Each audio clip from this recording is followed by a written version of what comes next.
ਸਤਿ ਸ਼੍ਰੀ ਅਕਾਲ ਜੀ ਦੋਸਤੋ। ਮੈਂ ਰਸ਼ਵਿੰਦਰ ਫਰੋਮ ਮਾਸਟਰ ਕਲਾਸਿਸ ਤੁਹਾਡਾ ਸਾਰਿਆਂ ਦਾ ਅੱਜ ਦੇ ਇਸ ਆਨਲਾਈਨ ਸੈਸ਼ਨ ਦੇ ਵਿੱਚ ਸਵਾਗਤ ਕਰਦਾ ਜੀ। ਆਪਣੀ ਜੋ ਅੱਜ ਦੀ ਡਿਸਕਸ਼ਨ ਰਹਿਣੀ ਹੈ ਕੰਪਿਊਟਰ ਫੰਡਾਮੈਂਟਲਸ 'ਤੇ। ਕੰਪਿਊਟਰ ਫੰਡਾਮੈਂਟਲਸ 'ਚ ਆਪਾਂ ਐਵੋਲਿਊਸ਼ਨ ਆਫ ਕੰਪਿਊਟਰਸ ਜਾਂ ਕੰਪਿਊਟਰ ਦੀ ਬੇਸਿਕ ਟਰਮਨੋਲੋਜੀ ਇਹਨੂੰ ਜਾਣਨ ਦੀ ਕੋਸ਼ਿਸ਼ ਕਰਾਂਗੇ। ਤੇ ਸ਼ੁਰੂ ਕਰਦੇ ਹਾਂ ਬਿਨਾਂ ਟਾਈਮ ਵੇਸਟ ਕੀਤੇ ਆਪਣਾ ਅੱਜ ਦਾ ਲੈਕਚਰ। ਸਭ ਤੋਂ ਪਹਿਲਾਂ ਐਵੋਲਿਊਸ਼ਨ ਆਫ ਕੰਪਿਊਟਰਸ ਦੀ ਗੱਲ ਕਰੀਏ ਆਪਾਂ। ਐਵੋਲਿਊਸ਼ਨ ਆਫ ਕੰਪਿਊਟਰਸ ਦੀ ਜੇ ਆਪਾਂ ਗੱਲ ਕਰੀਏ, ਕਹਿੰਦਾ the manner in which computers have revolutionised, ਯਾਨੀ ਕਿ ਰੈਵੋਲਿਊਸ਼ਨ ਜਿਹੜੀ ਲਿਆਂਦੀ ਹੈ ਕੰਪਿਊਟਰ ਨੇ, ਜਿਸ ਤਰੀਕੇ ਨਾਲ ਸਾਡੀਆਂ ਜ਼ਿੰਦਗੀ ਦੇ ਵਿੱਚ ਸਪੀਡ, ਐਕੂਰੇਸੀ, ਇਹ ਸਾਰੀਆਂ ਚੀਜ਼ਾਂ ਕਿੰਨੀਆਂ ਰਿਮਾਰਕੇਬਲ ਹੋ ਗਈਆਂ ਨੇ, ਹੈ ਨਾ। ਮਤਲਬ ਇਹ ਹੈ ਕਿ ਅੱਜ ਦੇ ਟਾਈਮ 'ਚ ਕੋਈ ਆਰਗੇਨਾਈਜੇਸ਼ਨ ਨਹੀਂ ਕੰਪਿਊਟਰ ਬਿਨਾਂ ਕੁਛ ਰਿਹਾ ਹੀ ਨਹੀਂ। ਠੀਕ ਹੈ, ਇਸੇ ਕਰਕੇ ਤਾਂ ਹਰ ਪੇਪਰ ਦੇ ਵਿੱਚ ਪਹਿਲਾਂ ਕਹਿ ਦਿੰਦੇ ਨੇ ਕੰਪਿਊਟਰ ਮੰਗ ਲੈਂਦੇ ਨੇ ਵੀ ਕੰਪਿਊਟਰ ਆਉਂਦਾ ਹੋਵੇ।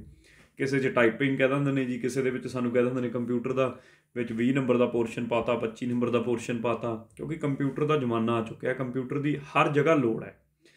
ਤਾਂ ਇਹਦੀ ਜਿਹੜੀ ਲੋੜ ਹੈ ਇਸੇ ਕਰਕੇ ਮਤਲਬ ਇੰਨੀ ਹੋਂਦ ਦੇ ਵਿੱਚ ਹੈ। ਹੁਣ ਜੇ ਮੈਂ ਇਹਦੀ ਇਤਿਹਾਸਿਕ ਗੱਲ ਕਰਾਂ ਵੀ ਕਿੱਥੋਂ ਕੰਪਿਊਟਰ ਦੀ ਸੋਚ ਕਿੱਥੋਂ ਆਈ ਹੋਈ ਹੈ, ਕੰਪਿਊਟਰ ਦੀ ਜਰਨੀ ਸਟਾਰਟ ਕਿੱਥੋਂ ਹੁੰਦੀ ਹੈ। ਸਭ ਤੋਂ ਪਹਿਲਾਂ ਜਦੋਂ ਸਟਾਰਟ ਹੁੰਦਾ ਕੈਲਕੂਲੇਸ਼ਨਾਂ ਦਾ ਦੌਰ, ਵੀ ਜਦੋਂ ਅਸੀਂ ਮੈਨੂਅਲ ਕੰਪਿਊਟਿੰਗ ਕਰਦੇ ਹਾਂ। ਮੈਨੂਅਲ ਕੰਪਿਊਟਿੰਗ ਕੋਈ ਵੀ ਸਾਡੀਆਂ ਕੈਲਕੂਲੇਸ਼ਨਸ ਨੇ, ਠੀਕ ਹੈ, ਮੈਥਮੈਟੀਕਲ ਕੈਲਕੂਲੇਸ਼ਨ ਹੀ ਕੋਈ ਹੋਈਆਂ, ਮੈਨੂਅਲ ਕਰਦੇ ਹੋਏ ਸਲੋ ਬਹੁਤ ਨੇ ਅਤੇ ਐਰਰ ਬਹੁਤ ਹੋ ਜਾਂਦੇ ਨੇ, ਗਲਤੀਆਂ ਬਹੁਤ ਹੁੰਦੀਆਂ, ਬਾਰ-ਬਾਰ ਦੇਖਣੀਆਂ ਪੈਂਦੀਆਂ। ਇਸ ਕਰਕੇ ਕੈਲਕੂਲੇਟਿੰਗ ਡਿਵਾਈਸ ਸਭ ਤੋਂ ਪਹਿਲਾਂ ਡਿਵੈਲਪ ਹੋਏ, ਤੁਸੀਂ ਕੈਲਕੂਲੇਟਰ ਹੀ ਕਹਿ ਲਓ। ਠੀਕ ਹੈ, ਤਾਂ ਜੇ ਕੋਈ ਸਭ ਤੋਂ ਪਹਿਲਾਂ ਇਹੋ ਜਿਹਾ ਕੋਈ ਡਿਵਾਈਸ ਬਣਿਆ ਸੀਗਾ, ਉਹ ਬਣਿਆ ਸੀਗਾ ਅਬੈਕਸ। ਅਬੈਕਸ ਦੇ ਬਾਰੇ ਤੁਸੀਂ ਸਾਰਿਆਂ ਨੇ ਅਬੈਕਸ ਦੇ ਬਾਰੇ ਸੁਣਿਆ ਹੋਊਗਾ। ਠੀਕ ਹੈ, ਨਹੀਂ ਸੁਣਿਆ ਤਾਂ ਦੇਖ ਲਓ, ਹੁਣ ਤਾਂ ਸ਼ਾਇਦ ਦੇਖ ਕੇ ਤੁਹਾਨੂੰ ਯਾਦ ਆ ਗਿਆ ਹੋਵੇ ਆਹ ਫੋਟੋ ਨੂੰ ਵੀ ਅਬੈਕਸ ਕੀ ਚੀਜ਼ ਹੁੰਦੀ ਹੈ। ਮੈਸੋਪੋਟਾਮੀਅਨਸ ਕਿਹਨੂੰ ਕਹਿੰਦੇ ਨੇ? ਇਰਾਕ ਨੂੰ ਪਹਿਲਾਂ ਇਰਾਕ ਦਾ ਪੁਰਾਣਾ ਨਾਮ ਮੈਸੋਪੋਟਾਮੀਆ ਹੁੰਦਾ ਸੀਗਾ। ਤਾਂ ਇਰਾਕ ਨੇ ਸਭ ਤੋਂ ਪਹਿਲਾਂ ਮੰਨਿਆ ਜਾਂਦਾ ਵੀ 3000 ਬਿਫੋਰ ਕ੍ਰਿਸਟ, ਯਾਨੀ ਕਿ BC ਤੋਂ ਪਹਿਲਾਂ ਦੇ ਟਾਈਮ ਦੇ ਵਿੱਚ ਅਰਾਊਂਡ, ਉਦੋਂ ਇਹ ਡਿਸਕਵਰ ਕੀਤਾ ਸੀਗਾ ਸਾਡੇ ਕੋਲੇ ਕੀ ਅਬੈਕਸ। ਅੱਜ ਕੱਲ੍ਹ ਤਾਂ ਇਹ ਜਵਾਕਾਂ ਦੇ ਖੇਡਣ ਵਾਲੀ ਚੀਜ਼ ਹੀ ਰਹਿ ਗਈ, ਬੱਚੇ ਖੇਡਦੇ ਨੇ ਇਹਦੇ ਨਾਲ, ਹੈ ਨਾ। ਐਡੀਸ਼ਨ, ਮਲਟੀਪਲੀਕੇਸ਼ਨ, ਇਹ ਸਾਰੀਆਂ ਚੀਜ਼ਾਂ ਪਰਫੋਰਮ ਹੁੰਦੀਆਂ ਸੀ। ਬੀਡਸ ਲੱਗੀਆਂ ਹੋਈਆਂ ਸੀ ਇਹੋ ਜਿਹੀਆਂ ਗੋਲ ਗੋਲ ਜੀਆਂ, ਠੀਕ ਹੈ, ਮੂਵੇਬਲ ਬੀਡਸ ਸੀਗੀਆਂ, ਇੱਧਰ ਮੂਵ ਹੋ ਜਾਂਦੀਆਂ ਸੀ, ਇੱਧਰ ਆ ਜਾਂਦੀਆਂ ਸੀ, ਜਿਹਦੇ ਨਾਲ ਦੋ ਹਿੱਸੇ ਹੁੰਦੇ ਸੀ, ਜਿਹਦੀ ਡਿਵੀਜ਼ਨ ਕੀਤੀ ਹੁੰਦੀ ਸੀ ਇਹਦੀ। ਠੀਕ ਹੈ, ਇਹਦੇ ਨਾਲ ਐਡੀਸ਼ਨ ਅਤੇ ਮਲਟੀਪਲੀਕੇਸ਼ਨ ਪਰਫੋਰਮ ਕੀਤੀ ਜਾਂਦੀ ਸੀ। ਬਾਅਦ ਦੇ ਵਿੱਚ ਇਹਨੂੰ ਅਬੈਕਸ ਨੂੰ ਥੋੜ੍ਹਾ ਬਹੁਤਾ ਚਾਈਨੀਜ਼ ਲੋਕਾਂ ਨੇ ਹੋਰ ਇੰਪਰੂਵ ਕਰਤਾ। ਠੀਕ ਹੈ, ਇਹਦੇ ਨਾਲ ਕੈਲਕੂਲੇਸ਼ਨਸ ਜ਼ਿਆਦਾ ਈਜ਼ਲੀ ਹੋਣ ਲੱਗ ਗਈਆਂ। ਮਤਲਬ ਇੱਥੋਂ ਸ਼ੁਰੂ ਹੋਇਆ ਵੀ ਕੈਲਕੂਲੇਸ਼ਨਾਂ ਦਾ ਦੌਰ, ਕਿ ਕੈਲਕੂਲੇਸ਼ਨਾਂ ਨੂੰ ਮੈਨੂਅਲ ਛੱਡ ਕੇ ਅਸੀਂ ਕਿਸ ਤਰੀਕੇ ਨਾਲ ਵੀ ਕਿਸੇ ਮਸ਼ੀਨ ਜਾਂ ਕਿਸੇ ਡਿਵਾਈਸ ਦੇ ਥਰੂ ਪਰਫੋਰਮ ਕਰਨਾ। ਤਾਂ ਅਬੈਕਸ ਤੋਂ ਸ਼ੁਰੂਆਤ ਹੁੰਦੀ ਹੈ। ਫਿਰ ਉਸ ਤੋਂ ਬਾਅਦ ਦੂਜੇ ਨੰਬਰ 'ਤੇ ਆਉਂਦੀਆਂ ਨੇ ਨੇਪੀਅਰ ਦੀਆਂ ਲੌਗਸ ਅਤੇ ਬੋਨਸ। ਆਹ ਤੁਸੀਂ ਦੇਖ ਸਕਦੇ ਹੋ, ਲੱਕੜੀ ਦੇ ਜਿਹੜੇ ਬਣੇ ਹੋਏ ਨੇ, ਆਹ ਜਿਹੜੇ ਜਿਹਤੇ ਨੰਬਰ ਲਿਖੇ ਹੋਏ ਨੇ, ਜਿੱਥੇ ਮੈਂ ਸਰਕਲ ਕਰ ਰਿਹਾ, ਇਹਨਾਂ ਨੂੰ ਬੋਨਸ ਕਹਿੰਦੇ ਸੀ। ਠੀਕ ਹੈ, ਜੌਨ ਨੇਪੀਅਰ ਨਾਮ ਦਾ ਸਾਇੰਟਿਸਟ ਸੀਗਾ, 1617 ਈਸਵੀ ਸੀਗੀ। ਉਹਨੇ ਇੱਕ number of roads, numbering roads ਬਣਾਈਆਂ, ਜਿਹਨੂੰ ਨੇਪੀਅਰ ਬੋਨਸ ਕਿਹਾ ਗਿਆ। ਇਹਨਾਂ ਦੇ ਥਰੂ ਉਹ ਮਲਟੀਪਲੀਕੇਸ਼ਨ ਅਤੇ ਡਿਵੀਜ਼ਨ ਪਰਫੋਰਮ ਕਰਦਾ ਸੀ। ਮਤਲਬ ਇਹਨਾਂ 'ਤੇ 2 ਤੋਂ ਲੈ ਕੇ 9 ਰੇਂਜ ਦੇ ਵਿੱਚ ਨੰਬਰ ਲਿਖੇ ਹੁੰਦੇ ਸੀਗੇ। ਠੀਕ ਹੈ, ਟੋਟਲ 10 ਬੋਨਸ ਸੀਗੀਆਂ ਇਹਦੇ ਵਿੱਚ, ਕਹਿੰਦਾ, ਜਿਹਦੇ 'ਤੇ 0 ਤੋਂ ਲੈ ਕੇ 9 ਡਿਜਿਟ ਕਰਸਪੋਂਡਿੰਗ ਹਰ ਇੱਕ ਦੇ ਉੱਪਰ ਆ ਜਾਂਦੇ ਸੀਗੇ। ਮਤਲਬ ਟੋਟਲ 10 ਤੱਕ ਕਾਊਂਟ ਕਰਦਾ ਸੀ, 0 ਤੋਂ ਲੈ ਕੇ 9 ਜੇ ਮੈਂ ਟੋਟਲ ਗਿਣ ਲਾ ਤਾਂ 0 ਨੂੰ ਮਿਲਾ ਕੇ ਵਿੱਚ 10 ਹੀ ਹੋ ਜਾਂਦੇ ਨੇ। ਅਤੇ there is also A special 11th bone, ਜਿਹੜੀ ਕਿ ਯੂਜ਼ ਕੀਤੀ ਜਾਂਦੀ ਸੀ ਮਲਟੀਪਲਾਇਰ ਨੂੰ ਰਿਪਰਜੈਂਟ ਕਰਨ ਵਾਸਤੇ। ਜਦੋਂ ਮਲਟੀਪਲੀਕੇਸ਼ਨ ਕਰਨੀ ਹੈ ਤਾਂ ਮਲਟੀਪਲਾਇਰ ਵੀ ਦਿਖਾਉਣਾ ਪੈਂਦਾ ਸੀ, ਤਾਂ ਮਲਟੀਪਲਾਇਰ ਨੂੰ ਰਿਪਰਜੈਂਟ ਕਰਦੀ ਸੀ 11ਵੀਂ ਬੋਨ। ਇਸ ਚੀਜ਼ ਤੋਂ ਤਾਂ ਚਲੋ ਅਸੀਂ ਨੇ ਕੁਛ ਨਹੀਂ ਲੈਣਾ, ਕੰਮ ਕਿਵੇਂ ਕਰਦੀ ਸੀ, ਨਾ ਤੁਹਾਨੂੰ ਪੁੱਛਣ ਲੱਗੇ ਨੇ, ਆਊਟਡੇਟਡ ਚੀਜ਼ਾਂ ਨੇ। ਬਸ ਇੱਕ ਤਾਂ ਇਹ ਦੇਖਿਓ ਕਿ ਇਤਿਹਾਸ 'ਚ ਕਰੋਨੋਲੋਜੀ ਬਣਾ ਲਿਓ ਕਿ ਕਿਵੇਂ ਕਿਵੇਂ ਚੱਲਿਆ ਇਹ। ਸਭ ਤੋਂ ਪਹਿਲਾਂ ਅਬੈਕਸ ਆਇਆ, ਫਿਰ ਨੇਪੀਅਰ ਬੋਨਸ ਅਤੇ ਲੌਗਸ 'ਤੇ ਗੱਲ ਹੋਈ 1617 ਈਸਵੀ 'ਚ। ਕੀ ਕਰਦੀਆਂ ਸੀ? ਮਲਟੀਪਲੀਕੇਸ਼ਨ ਅਤੇ ਡਿਵੀਜ਼ਨ ਹੀ ਪਰਫੋਰਮ ਕਰ ਸਕਦੀਆਂ ਸੀ। ਟੋਟਲ ਯਾਨੀ ਕਿ ਇਹਨਾਂ ਦੇ ਉੱਤੇ ਨੰਬਰਿੰਗ ਲਿਖੀ ਹੁੰਦੀ ਸੀ 0 ਤੋਂ 9 ਤੱਕ, ਅਤੇ 10 ਕੁ ਬੋਨਸ ਸੀ ਇਹੋ ਜਿਹੀਆਂ। 11ਵੀਂ ਸਪੈਸ਼ਲ ਬੋਨ ਹੁੰਦੀ ਸੀ, ਜਿਹਦਾ ਸਿਰਫ ਇਹ ਮਲਟੀਪਲਾਇਰ ਦੇ ਤੌਰ 'ਤੇ ਯੂਜ਼ ਕਰਨ ਵਾਸਤੇ ਹੀ ਯੂਜ਼ ਕਰਦਾ ਸੀ। ਅਤੇ 2 ਨੰਬਰਸ ਦਾ ਪ੍ਰੋਡਕਟ ਬੜੇ ਈਜ਼ਲੀ ਕੱਢਿਆ ਜਾ ਸਕਦਾ ਸੀ ਇਹਨਾਂ ਦੀ ਹੈਲਪ ਦੇ ਨਾਲ। ਤਾਂ ਦੂਸਰੀ ਚੀਜ਼ ਕੀ ਆਈ ਸੀ? ਨੇਪੀਅਰ ਲੌਗਸ ਅਤੇ ਬੋਨਸ। ਉਸ ਤੋਂ ਬਾਅਦ ਆਇਆ ਪੈਸਕੇਲਾਈਨ। ਆਹ ਤੁਸੀਂ ਮਸ਼ੀਨ ਦੇਖੋ, ਜਿਵੇਂ ਗੱਡੀ ਦੀਆਂ ਗਰਾਰੀਆਂ ਗੀਅਰ ਹੁੰਦੇ ਨੇ, ਆਪਾਂ ਗੇਅਰ ਬੋਲ ਦਿੰਦੇ ਹਾਂ, ਉਹ ਗੇਅਰ ਵਾਂਗੂ ਇਹ 'ਚ ਗਰਾਰੀਆਂ ਲੱਗੀਆਂ ਹੋਈਆਂ ਸੀ। ਮਤਲਬ ਇਹ ਨਾ ਇੱਕ ਮੈਨੂਅਲ ਮਸ਼ੀਨ ਸਭ ਤੋਂ ਪਹਿਲਾਂ ਬਣੀ ਸੀ। ਹੁਣ ਤੱਕ ਤਾਂ ਹੱਥ ਨਾਲ ਯਾਨੀ ਕਿ ਆਪਰੇਟ ਆਪਾਂ ਕਰ ਰਹੇ ਸੀ, ਹੁੰਦੀ ਇਹ ਵੀ ਹੱਥ ਨਾਲ ਹੀ ਆਪਰੇਟ ਸੀ। ਬਲੇਸ ਪਾਸਕਲ ਨਾਮ ਦਾ ਸਾਇੰਟਿਸਟ ਸੀਗਾ, ਫ੍ਰੈਂਚ ਮੈਥਮੈਟੀਸ਼ੀਅਨ ਸੀਗਾ, ਬੇਸਿਕਲੀ ਉਹ ਫਰਾਂਸ ਦਾ ਸੀਗਾ। ਉਹਨੇ 1642 ਈਸਵੀ ਦੇ ਵਿੱਚ ਯਾਨੀ ਕਿ 1642 ਦੇ ਵਿੱਚ ਗੇਅਰਸ ਨੂੰ ਯੂਜ਼ ਕਰਕੇ ਯਾਨੀ ਕਿ ਨੰਬਰਸ ਨੂੰ ਕੁਇਕਲੀ ਐਡ ਕਰਨ ਵਾਲੀ ਇੱਕ ਮਸ਼ੀਨ ਬਣਾਈ। ਇਸ ਮਸ਼ੀਨ ਦੇ ਨਾਲ ਐਡੀਸ਼ਨ ਤੇ ਸਬਟਰੈਕਸ਼ਨ ਪਰਫਾਰਮ ਕੀਤੀ ਜਾ ਸਕਦੀ ਸੀ।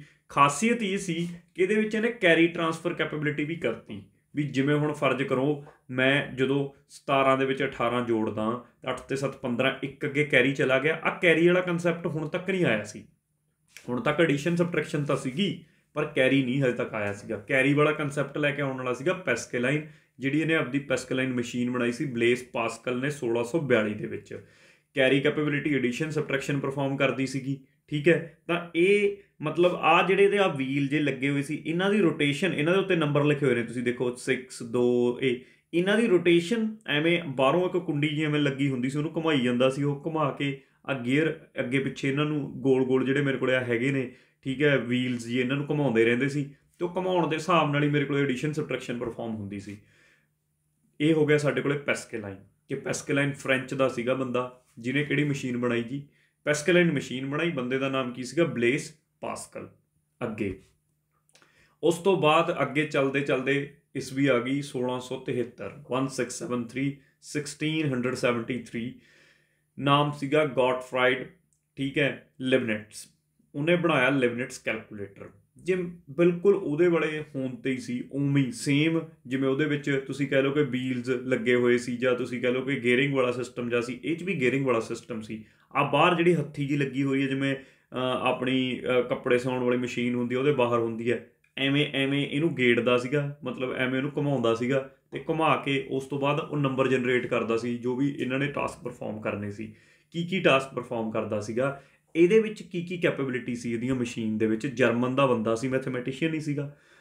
Capabilities of adding, machine add ਵੀ ਕਰਦੀ ਸੀ, ਇਹ ਤੋਂ ਇਲਾਵਾ multiplication as well as division perform ਕਰਦੀ ਸੀ।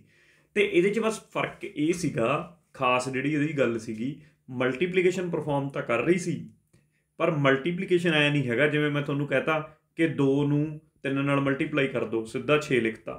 ਇਹਨੇ 2 ਨੂੰ 3 ਨਾਲ ਮਲਟੀਪਲਾਈ ਕਰਨ ਦੀ ਜਗ੍ਹਾ 2 + 2 + 2 ਐਂ 3 ਵਾਰ 2 ਨੂੰ ਜੋੜ ਦਿੰਦੀ ਸੀ, 6 ਬਣਾ ਦਿੰਦੀ ਸੀ। ਯਾਨੀ ਕਿ ਰਿਪੀਟਡ ਐਡੀਸ਼ਨ ਆਫ ਨੰਬਰਸ ਦੇ ਥਰੂ ਮਲਟੀਪਲੀਕੇਸ਼ਨ ਪਰਫਾਰਮ ਕਰਦੀ ਸੀ। ਡਾਇਰੈਕਟ ਮਲਟੀਪਲੀਕੇਸ਼ਨ ਦਾ ਹਾਲੇ ਕੋਈ ਕੰਸੈਪਟ ਨਹੀਂ ਆਇਆ ਸੀਗਾ। ਤਾਂ ਰਿਪੀਟਡ ਨੰਬਰ ਆਫ ਐਡੀਸ਼ਨ, ਯਾਨੀ ਕਿ ਰਿਪੀਟਡ ਐਡੀਸ਼ਨ ਦੇ ਨੰਬਰਸ ਦੇ ਥਰੂ ਕੀ ਪਰਫਾਰਮ ਹੋ ਰਹੀ ਸੀ, ਸਾਡੇ ਕੋਲੇ ਮਲਟੀਪਲੀਕੇਸ਼ਨ ਪਰਫਾਰਮ ਹੋ ਰਹੀ ਸੀ। ਇਹ ਲਿਬਨਿਟਸ ਨੇ ਥੋੜ੍ਹਾ ਜਿਹਾ ਅੱਗੇ ਹੋਰ ਸੁਧਾਰ ਕਰਤਾ, ਡਿਵੀਜ਼ਨ ਵੀ ਲਿਆ ਆ ਵਿੱਚ 1673 ਦੇ ਵਿੱਚ। ਅੱਗੇ ਸਾਡੇ ਕੋਲ ਆ ਜਾਂਦਾ ਜੈਕੁਆਰਡ ਲੂਮ।